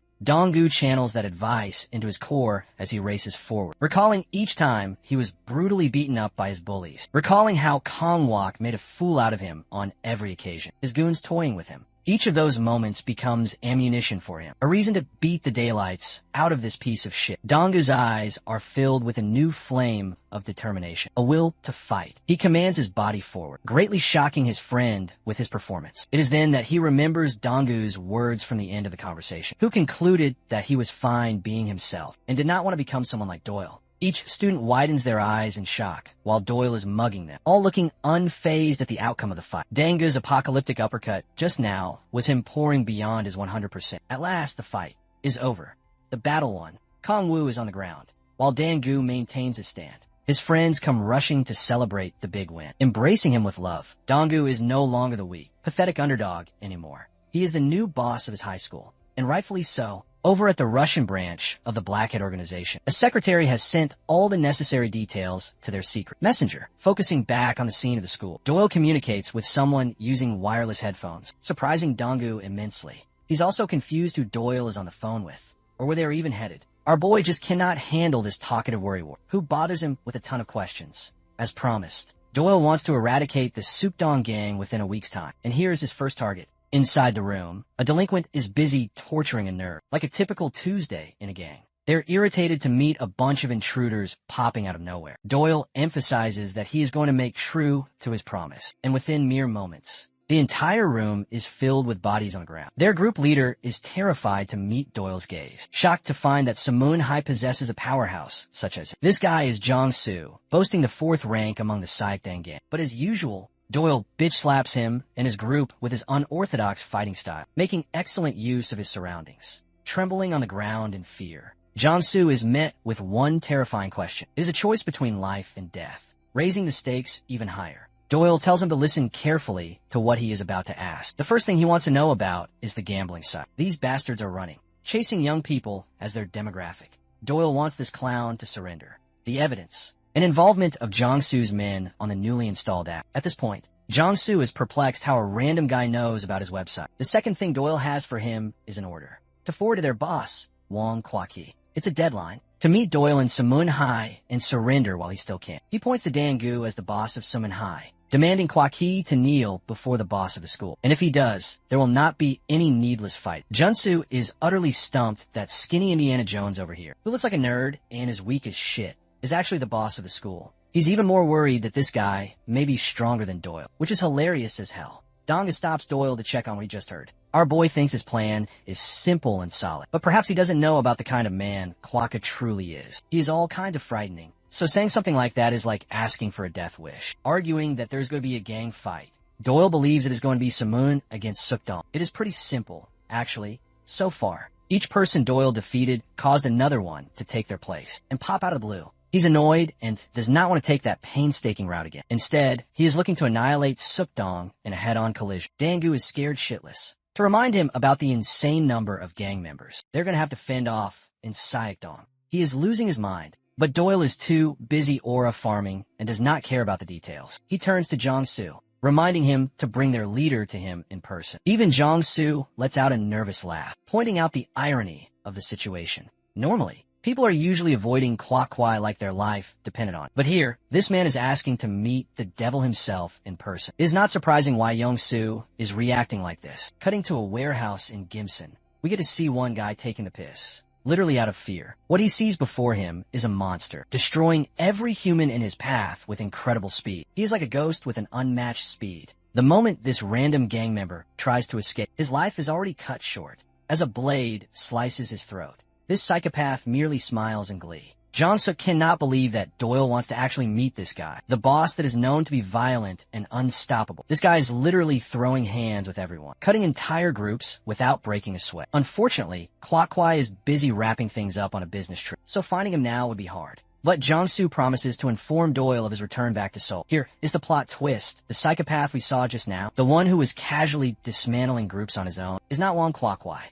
In fact, he experiences true fear when Saitama's death fist is aiming right at his face, sending him flying from a single punch and knocking his damn teeth out. Even though I thought the boss was going to be a disheveled psychopath like GKO, it turns out he's actually dripped out with a suit and a serious man. Back in Seoul, GCO is being detained in a wheelchair, his life crippled forever, and he receives an unexpected visitor to his cell. As per the usual, Doyle's name is famous thanks to the advertised posters. Chun-sik learns about Doyle's recent dismantling of Sakdong, Hai's groups. He also learns that the real boss is actually Dong-gu, and that Doyle is nothing more than a subordinate to this guy. Jong-soo reports how these guys barged in without notice, in order to summon their leader with an ultimatum. Jong-suk acts tough, stating that he handled the threat and sent the kids right back home. Chun-sik rips off the poster, believing that this world has truly gone crazy. His verdict? Just leave them be. After all, Doyle is supposedly the rumor guy who also beat Kaio. Chun-sik is more than certain that he is a con artist, who falsely advertised his own name.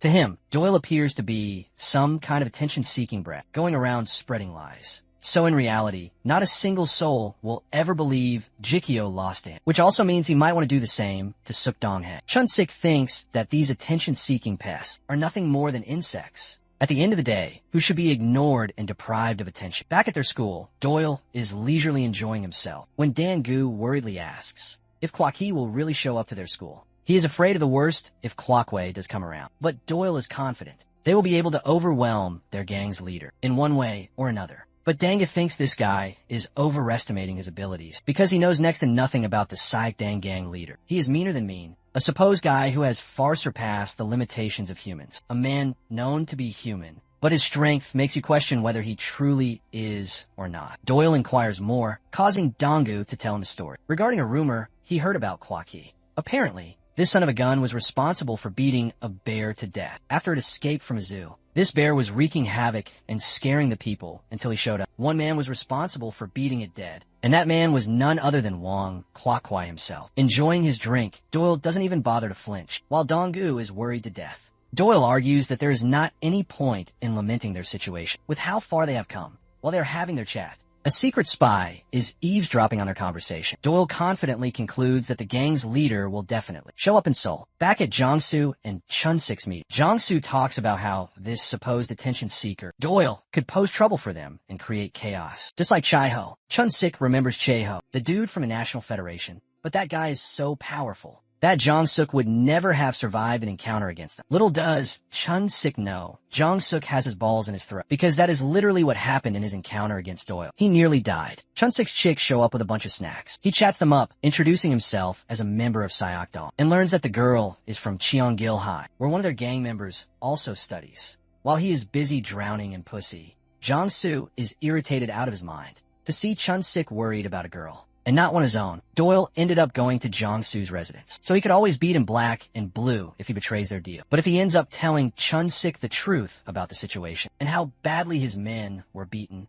then he's gonna really get killed. Poor Jong-soo is losing his damn mind, placed in the middle of a clusterfuck of a situation. That is, until one guy comes, panting to inform their leader about a huge problem. SEO Kyek's workshop has just been hacked, causing Chun-sik great shock. And when I tell you what these guys did, Dong-gu is out here posing with love, disrespectfully clowning on them for getting their information hacked. Chun-sik receives a proper message from the school's boss to arrive in Seomun effective immediately. Jong-soo realizes it must be them. Chun-sik takes the call and learns that the Seomun workshop ended up getting robbed. And when he hears Dong-gu's name, his blood boils as he smashes the phone between his fingers. The scene cuts to Doyle in his typical aura farm, nonchalant Sigma male. I am the protagonist's stride. Stopping before his bike, Doyle senses someone and immediately launches a projectile against the one secretly tailing him. Chun-sik is getting pissed as hell because of his own confusion, demanding his subordinate to speak clearly. As if this wasn't enough, someone smashes their door open. It is Wong Kwaki. Their boss has returned, and with his mere presence,